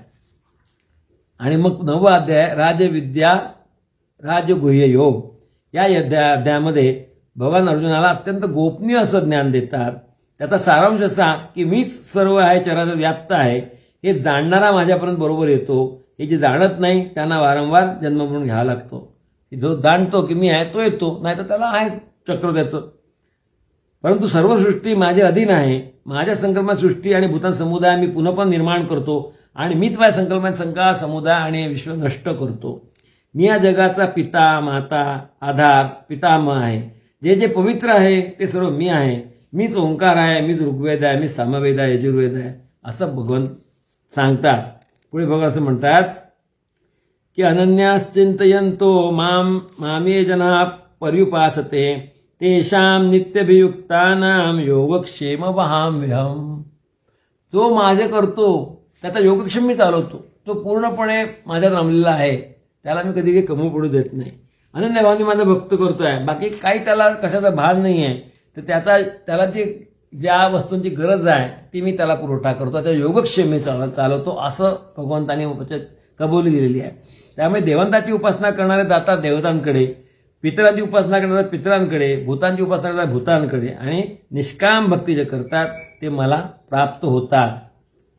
एखाद्याने अत्यंत प्रेमाने काही नाही केलं, फक्त प्रेमाने मला एखादं फूल फळ पाणी अर्पण केलं, त्याची शुद्ध मती पाहून ते स्वीकारतोय. बघा माऊली भगवंताचं वचन, फक्त तुमच्यात तेवढं निर्मळता पाहिजे, मग तुम्ही दिलं पाणी सुद्धा भगवान ग्रहण करतात. म्हणून अर्जुना, तू जे जे कर्म करतोस, जे जे खातोस, जे जे हवन करतोस आणि जे जे दान देतोस ते सगळं तू मला अर्पण कर ना, माझ्याकडे चित्त ठेव. असं केलं तर तुला ते शुभाशुभ फळ जे आहे ते मिळणार नाही. तू दान दिलं पण त्याचं तुला शुभ फळ मिळेल, पुन्हा तुला जन्म घ्यावा लागेल. त्याच्यावर अशुभ फळ नको असेल तर सगळं तू क्रिया तुझ्या माझ्या ठिकाणी अर्पण कर. त्यामुळे ते त्यातून त्या कर्मबंधून तू सुटका होईल. कर्मफलाचा संन्यास करण्याचा हा योग आहे. म्हणजे तुझं अंतःकरण शुद्ध असेलच तर तू मुक्त होऊन मला आपोआपच प्राप्त होशील. अध्याय 10 विभूती योग. या अध्यायात अजून भगवानांना एक विशेष प्रश्न विचारतात बरं का, की हे जनार्दना, तू जो म्हणतो सगळंच आहे मी, चराचर व्याप्त आहे, तर मग तुझी नक्की कुठे आहे, काय काय प्रकारचे विभूती कोणकोणत्या आहेत, कुठल्या प्रकारात तू मला इथे दिसू शकतो या भूतलावर. तर भगवान विसरायला सांगतात की ऐक, माझ्या विसराला अंतच नाही आहे, माझ्या विभूतीला अंत नाही, तरी मी तुला थोडक्यात काही विभूती सांगतो. तर सर्व भूतात जो आत्मा आहे तो मी आहे. सर्व जीवांचा आदी मध्य आणि अंत मी आहे. आदित्यांमध्ये आदित्यचा 12वा पुत्र विष्णू मी आहे. सूर्य मी आहे, चंद्र मी आहे. वेदात सामवेद मी आहे. देवतांत इंद्र मी आहे. इंद्रियात मन मी आहे. रुद्रांमध्ये शंकर मी आहे. धनाधीश कुबेर म्हणजे मी आहे. मेरू पर्वत मी आहे. पर्वतांमध्ये कोणता पर्वत? मेरू पर्वत मी आहे. बृहस्पती मी आहे. जलाशयात समुद्र मी आहे. महर्षींमध्ये भृगू मी आहे. वाणीतील दिव्य ओंकार मी आहे. अचल पर्वतांमध्ये हिमालय मी आहे. वृक्षांमध्ये पिंपळ मी आहे. देवर्षींमध्ये नारद मी आहे. घोड्यांमध्ये तो निघाला समुद्र मंथनातून तो उच्चश्रवा घोडा मी आहे. हत्तींमध्ये ऐरावत मी आहे. आणि मनुष्यांमध्ये राजा मी आहे. शस्त्रांमध्ये वज्र मी आहे. गायींमध्ये कामधेनू मी आहे. प्रजोत्पादनाचा जो कारण आहे तो कामदेव मदन मी आहे. सर्पांमध्ये वासुदेव मी आहे. दिव्य नागात शेषनाग मी आहे. देवतात वरुण मी आहे. दैत्य कुळात मी भक्त प्रल्हाद आहे. काळ मी आहे. पशुतला सिंह मी आहे. पक्ष्यांमध्ये गरुड मी आहे. वायूमध्ये वायू पण मी आहे. शस्त्र धारण करण्यामध्ये राम मी आहे. जलाचरात मगर मी आहे. नद्यांमध्ये गंगा मी आहे.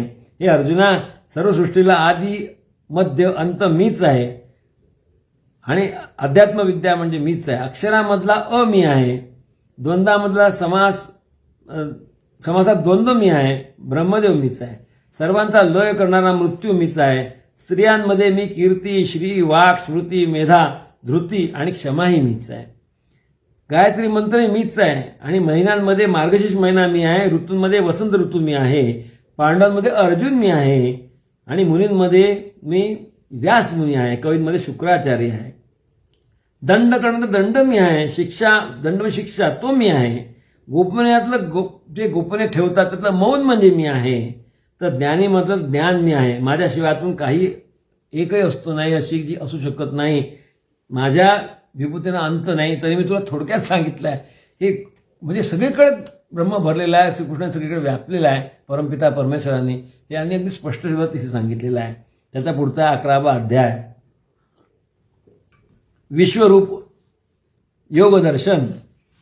मग आता एवढं सांगितलं भगवंतांनी सगळंच मी आहे, तर त्याला इच्छा झाली अर्जुनाला की सगळं मला एकत्र दाखव ना. मग जर असं तू म्हणतो की सगळं मी आहे, तेव्हा ते म्हणतात की मला हे सगळं एकत्र पाहायचं आहे. तुझं विश्वरूप मला पाहिजे. मला हे सगळं दिसेल तू जे सांगतो ते.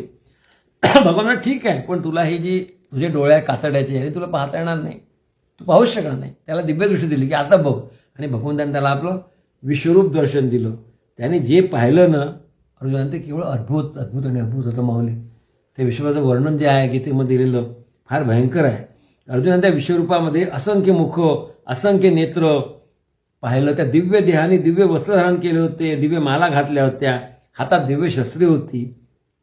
अर्जुनाने भगवान कृष्णाच्या विश्वरूपात हजारो प्रकारची विभागलेली जगातील सर्व अमर्याद रूप एकत्र पाहिली. अर्जुन म्हणाला, हे मतप्रिय कृष्णा, तुझ्या शरीरात एकत्र जमलेल्या सर्व देवता आणि जीवांना मी पाहते. विविध जीवांना या तुझ्या रूपात अनेक हात, अनेक उदरे, अनेक तोंडे, असंख्य नेत्रे आहेत. तू सर्व बाजूने अनंत रूपी आहेस. तुझा आदी, मध्य आणि अंतही मला दिसत नाहीये. प्रज्वलित झालेला अग्नी तुझं मुख आहे. आकाश आणि पृथ्वी यातलं अंतर तू मिटवून टाकलायस. पृथ्वीवर तुझे पाय असले तरी आकाशात कुठपण गेलाय मला कळत नाही. आडवं दोन्हीकडे दिसत नाही, वरपण दिसत नाही. सर्व देवदेवता तुला शरण येऊन तुझ्यामध्ये प्रवेश करतात आहे.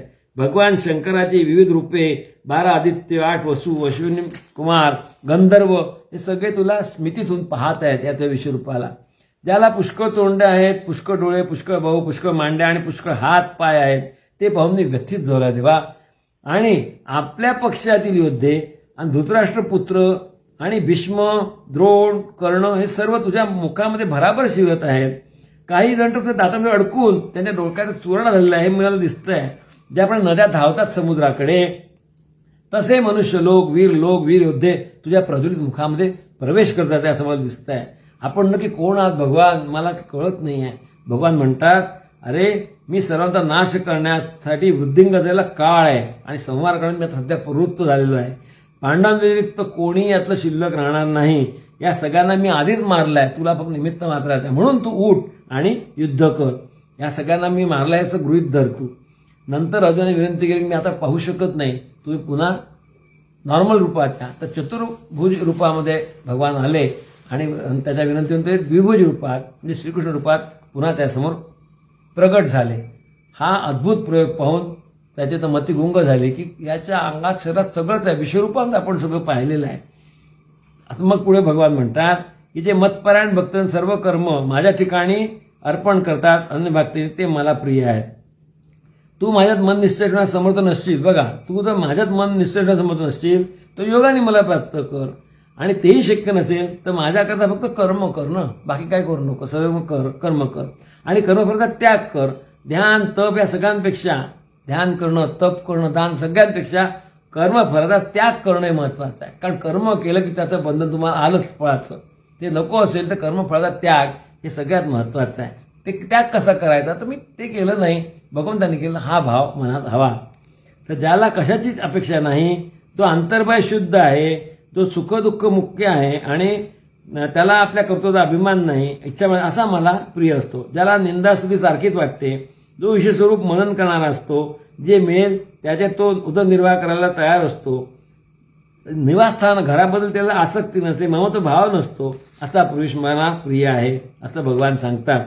मग पुढचा अध्याय 13वा क्षेत्र क्षेत्रज्ञ विभाग योग. यात अर्जुन भगवंतांना विचारतात की मला प्रकृती, पुरुष, क्षेत्र, क्षेत्रज्ञ, ज्ञान आणि ज्ञेय याचं जाणून घ्यायची इच्छा आहे. भगवान थोडक्यात सांगतात, हे अर्जुना, या शरीराला क्षेत्र म्हणतात आणि शरीर क्षेत्राला जो जाणतो त्या तत्व जाणणाऱ्याला ज्ञानजन क्षेत्रज्ञ म्हणतात. आणि मग ज्ञानासह क्षेत्र व क्षेत्रज्ञ आणि ज्ञानासह प्रकृती, पुरुष यावर सुंदर विवेचन भगवंतांनी केलेलं आहे. ते मुळातच वाचनीय आहे, सगळं आपण घेऊ शकत नाही. पण यात एक अत्यंत महत्त्वाचा संदेश श्रीकृष्णाने दिलेला आहे. तो श्लोक 25 मध्ये आहे.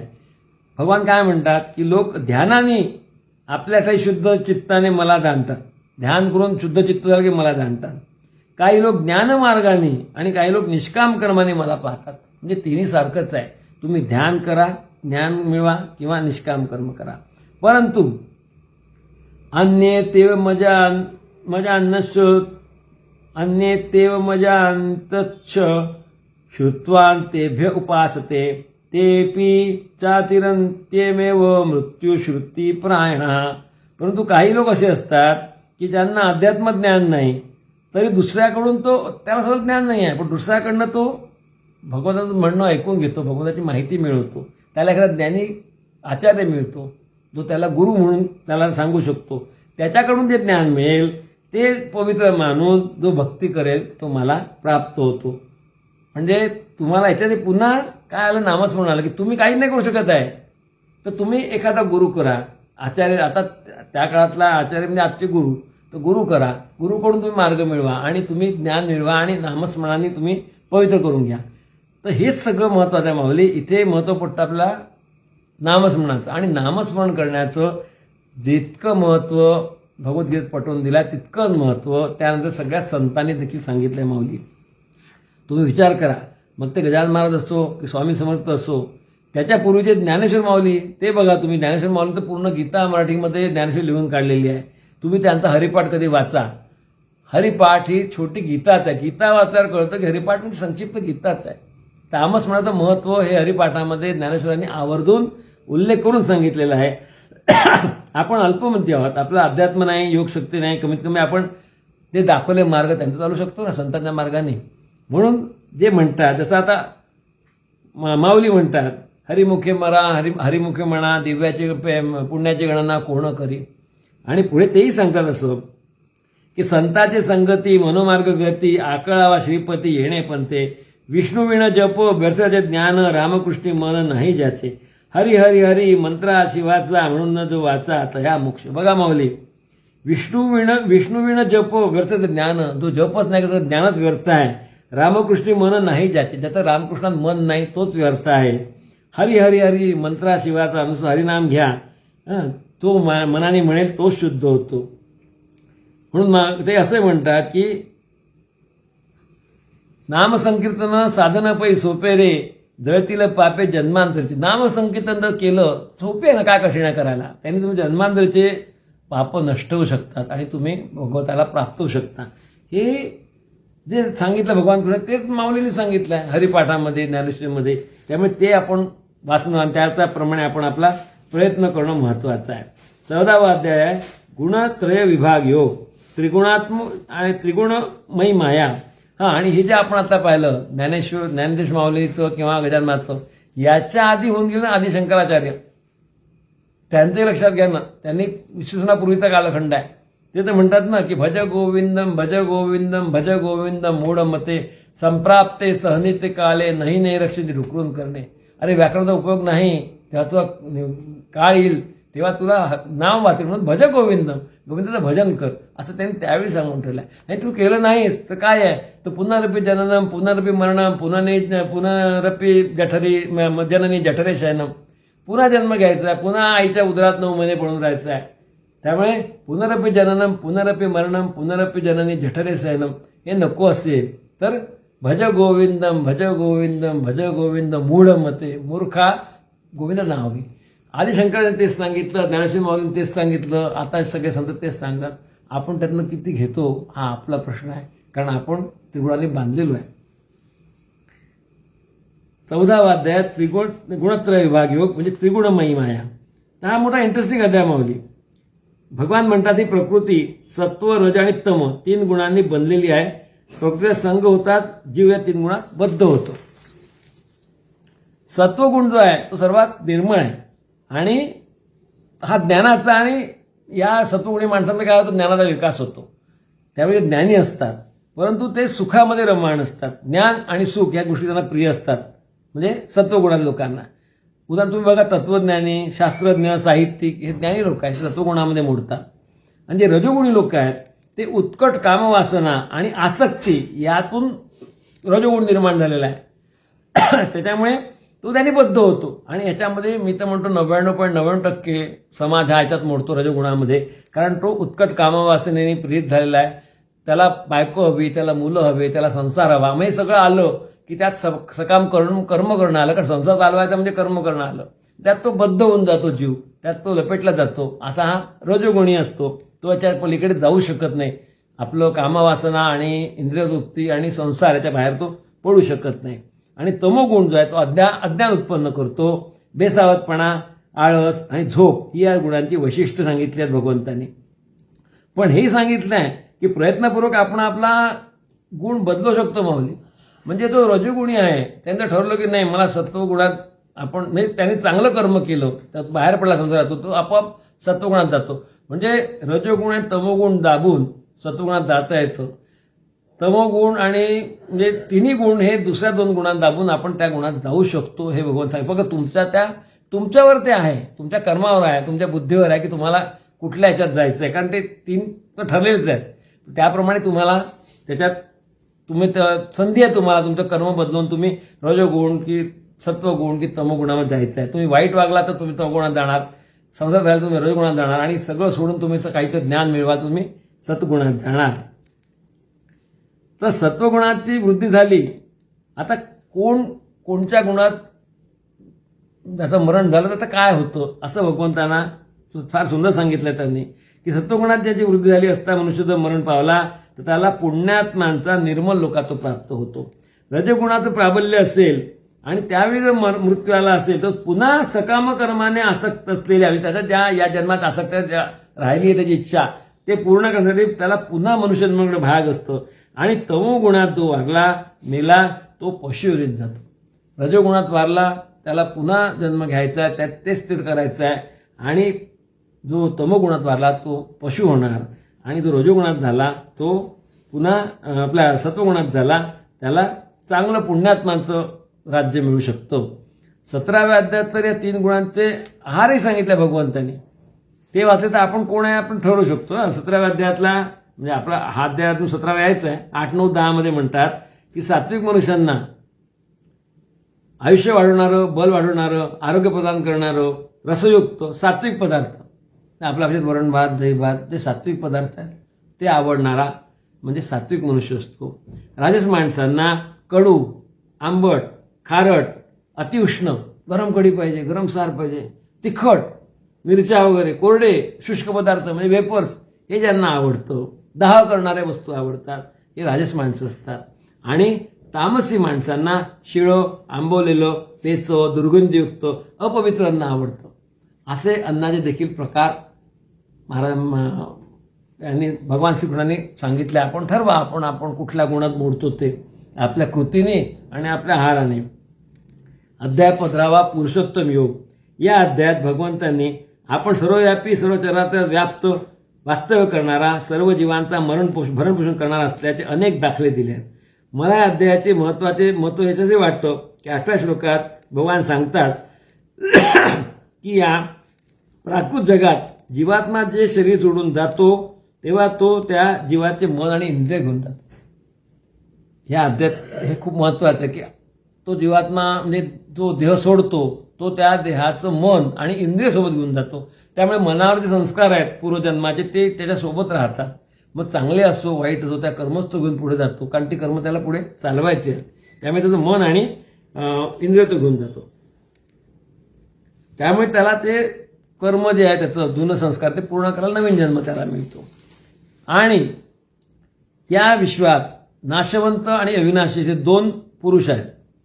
तर नाशवंत म्हणजे शरीर आहे आणि अविनाशी म्हणजे परमेश्वर आहे, परमात्मा आहे. या दोन्हीच्या पेक्षा उत्तम पुरुष म्हणजे जो नाशवंत आहे त्याचा आणि नाशवंत याच्या पलीकडे तिन्ही लोकात जो प्रवेश करून जो सगळ्या 3 लोकांना धारण करू शकतो असा जो अविनाशी पुरुष परमेश्वर आहे तो पुरुषोत्तम आहे.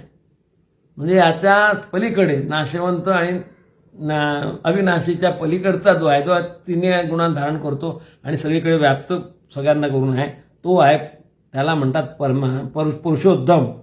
पुरुषोत्तम भगवान म्हणजेच श्रीकृष्ण, म्हणजे हरी, म्हणजेच नारायण.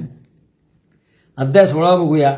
दैवासुर संपद विभाग योग. दैवी आणि आसुरी स्वभाव हे तर आपण बघतोच माऊली. भगवान म्हणतात या जगात 2च स्वभाव आहेत माणसाचे, दैवी आणि आसुरी. दैवी स्वभावाचे लोक उत्तम आचरण करतात, पाप नाही करत, सहसा एकदम कोणाला मारत नाही, आचरण चांगलं असतं, नामस्मरण करतात, स्वधर्म पाळतात, त्याचा धर्म आहे ते पाळतात, कोणाला दुखवत नाही आणि कर्तेपणाचा अभिमान ठेवत नाही हे लोक, आणि कोणाची निंदा करत नाही, हे आहेत दैवी. आणि जे आसुरी आहेत ते आसुरीचे आचरण कधीच चांगलं असू शकत नाही. ते देवाला मानत नाही, मला मानत नाही, त्यांचं आचरण इतकं वाईट असतं, ते म्हणजे क्रूर सुद्धा असतात आणि जगाच्या नाशाला ते कारणीभूत असतात असं महाराज म्हटलं आहे ते कृष्णाने. तुम्ही आज आपण बघतोय जे क्रूर कर्म आहे ते जगाला कशा नाशाच्या काठावर उभे ठेवतात आहे हे आपण अनुभवतो. आणि आपण थोडंसं असं पापभिरू असतो, आपण त्याला तोंड देऊ शकतो, आपण पाहतो पण याला तोंड देऊ शकत नाही. पण जे आसुरी वृत्तीचे लोक आहेत जे आपण आज अनुभवतो आहे, जे जगाचा नाश करायला टेपले आहेत, हे जे सांगितलं आहे 2च प्रकार आहे, दैवी आणि आसुरी. आसुरी लोकांना आपण पाहतोच, पण याला कुठेतरी पायबंद घालायला आपल्याला देखील शस्त्र हातात घ्यावं लागेल अशी परिस्थिती आज निर्माण झाली आहे माऊली. असो. अध्याय 17 श्रद्धात्रय विभाग योग. यामध्ये भगवंत सांगतात की श्रद्धा ही देखील 3 गुणात असते, सात्विक श्रद्धा, राजस श्रद्धा आणि तामस श्रद्धा. याचं उदाहरण त्यांनी दिले आहे भगवंतांनी. तसंच यज्ञ, तप आणि दान हेही त्रिगुणात असतात, याचे उदाहरण त्यांनी दिलेले आहे. आणि शेवटी या अध्यायात भगवान श्रीकृष्ण म्हणतात ओम तत्सत अशा 3 अक्षरांनी परब्रह्माचा शास्त्रात निर्देश केला आहे. ओम तत्सत. ओम म्हणजे मीच, तत् म्हणजे तो म्हणजे मीच, सत म्हणजे सत्य आहे, मीच तो आहे. म्हणून आपण पहा ओम तत्सत ब्रह्मार्पणमस्तु म्हणत असतो. ओम तत्सत हे त्रिकाळ सत्य हेच म्हणजे भगवान आहे. अध्याय 18 मोक्ष संन्यास योग. हा कसा अध्याय माऊली. याच्यात संपूर्ण गीतेत सार आहे आणि गीतेचा उपयोग आपण जो कर्मफलाचा त्याग केला आणि कर्मसन्यास हे 2 शब्द आपण ऐकतो ना वारंवार गीतेमध्ये, कर्मफलाचा त्याग आणि कर्मसन्यास. त्यात काय फरक आहे हे सुद्धा भगवान सांगतात. कर्मसन्यास म्हणजे कर्मच नाही करायचं असं शक्य नाही ना, तुम्हाला तर कर्म करावंच लागणार आहे ना. त्यामुळे कर्म करायचं परंतु ते कर्माचं फळ मला अर्पण करायचं, त्याचा फळाचा त्याग करायचा. हा फरक त्याने या अध्यायामध्ये 18व्या अध्यायात सांगितलेला आहे. पण सर्व कर्माचा आपण त्याग करू शकत नाही. कर्माचा त्याग जरी म्हटलं कर्मत्याग आणि संन्यास तरी त्याग करणं कठीण आहे, कारण तुम्ही शरीर आहे, तुम्हाला धारण शरीर केलं, तर शरीर चालवण्यासाठी तुम्हाला करावं लागतं. कुठल्या कर्माचा त्याग करू नये हे सांगतात भगवंत की यज्ञ, दान आणि तप या 3 कर्माचा त्याग कधीही करू नये. पण या कर्माचा फळाची आशा ठेवू नये, त्याचा त्याग करावा. आता तुम्ही दान द्याल आणि मी केलं म्हणून तुम्हाला पुण्य कर्म पुन्हा मिळणार, त्यात फळाचं तुम्ही कधीही अपेक्षा करू नका. या कर्माचा कर्ता मी आहे असं न मानता करता करता परमेश्वर आहे, मी निमित्त मात्र आहे, असं करण्याला कर्मफळ कधीच चिटकत नाही, म्हणून तो भोगावा पण लागत नाही. आपण देहधारी आहोत, संपूर्ण कर्माचा त्याग करणं आपल्याला केवळ अशक्य आहे. पण फळाची अपेक्षा ठेवावी तर त्याचं अष्ट अनिष्ट समजा तुम्हाला फळ मिळणार, त्यानुसार तुम्हाला देवलोक मनुष्यलोक किंवा नरकलोक मिळणार, कारण तुम्ही अपेक्षा ठेवली फळाची. पण तो अपेक्षा ठेवत नाही, तो त्याच्या पलीकडे निघून जातो. जे 4 वर्ण आहेत त्यात प्रत्येक वर्णाचं जो धर्म आहे तो वेगवेगळा आहे. प्रत्येकाने आपल्या वर्णात जो धर्म सांगितला तोच करावा, दुसरं आचरण करू नये. त्या धर्मात तो ज्या भावाने शुद्ध भावाने आचरण करेल तरी तो मला प्रिय आहे, ती त्याची पूजा आहे कर्माद्वारे केलेली. मग तो कुठलंही कर्म करणारा असो, त्या कर्मातून तो माझी पूजा बांधतो असं मी समजतो, असं ग्वाही श्रीकृष्णाने दिलेली आहे. तर आपला जो स्वभाव आहे, ते आपला वर्णात जो स्वभाव म्हणजे धर्म जो आहे तो आपण पालन करावा. आणि हे एवढं सगळं सांगून आश्चर्य हे आहे की सगळं सांगायचं भगवान शेवटी काय म्हणतात की तुला मी सगळं सांगितलं आहे, आता तू विचार कर युद्ध करायचं की नाही, हा निर्णय तुझा आहे. म्हणजे मी तुझं काउन्सिलिंग पूर्ण केलं आहे, निर्णय तुझा आहे. म्हणजे त्याला जबरदस्ती करत नाही भगवान की लढाई तू युद्धात उत्तर सगळ्यांना संपव. पण एवढं ज्ञान मिळाल्यानंतर अर्थातच त्याचं मनोबल वाढलं, तो ताबडतोब तयार झाला अर्जुन आणि युद्ध झालं आणि युद्धामध्ये पांडवांनी विजय मिळवला. असा रीतीने उत्तम काउन्सिलिंग करणारा भगवान श्रीकृष्ण आहे, जो आजही आपल्याला मार्ग देतो. आणि हे करून शेवटी म्हणणं की मी तुला गाईड केलं बाबा, तू ठरव, अशी ही भगवद्गीता आहे. ओम तत्सत गीता संपली. पण हे सगळं झालं तर शेवटी काय, तर आज आपण ते तप ध्यान युक्त करू शकत नाही ना, पण आपण करू शकतो नामस्मरण. तो जरूर प्रयत्न करावा, तेवढंच शक्य आहे. विशुद्ध नामस्मरण करणं शक्य आहे. नामस्मरण का होईल, नामस्मरण केलं आपलं चित्त शुद्ध होईल, पाप कौरव करायला आपलं मन धजावणार नाही. आणि अगदी आदिशंकरांपासून सगळे संत हेच सांगत आलेत माऊली, ते लक्षात घ्या आणि नामस्मरणापासून करा. बरं, आपण नामस्मरण करतो, कर्म करतो, पण आपण सांस्कृतिक माणसं, आपण कुठली तरी इच्छा ठेवून करतो, त्या फळ मिळतं ना आपल्याला. आपण पारायण करतो, 21 पारायण केले, पण एक तरी वेळ असा दिवसांना काढा की कुठलंही मागणी न करणारं फक्त नामस्मरण, की भगवंता फक्त मला तू हवा, मला काही नको, मला मुक्ती पाहिजे, जन्ममृत्यू, असा तुम्ही काही वेळ काढा, तो तुमच्या पुण्यात जमा होईल. आणि असा मग चांगलं कर्म केलं तर चांगला पुढे जन्म मिळणार. ती ही कंटिन्युटी पुढे आपण करू शकतो आणि हे सत्कर्म वाढत कुठल्या तरी जन्म आपला उद्धार होईलच. त्यामुळे नामस्मरणाला पर्याय नाही, फक्त भगवान नाव घ्या आणि आयुष्य आपलं सत्कारणी लावा. इथे संपलं आपलं विवेचन. हरे राम राम राम हरे हरे, हरे कृष्ण कृष्ण कृष्ण हरे हरे.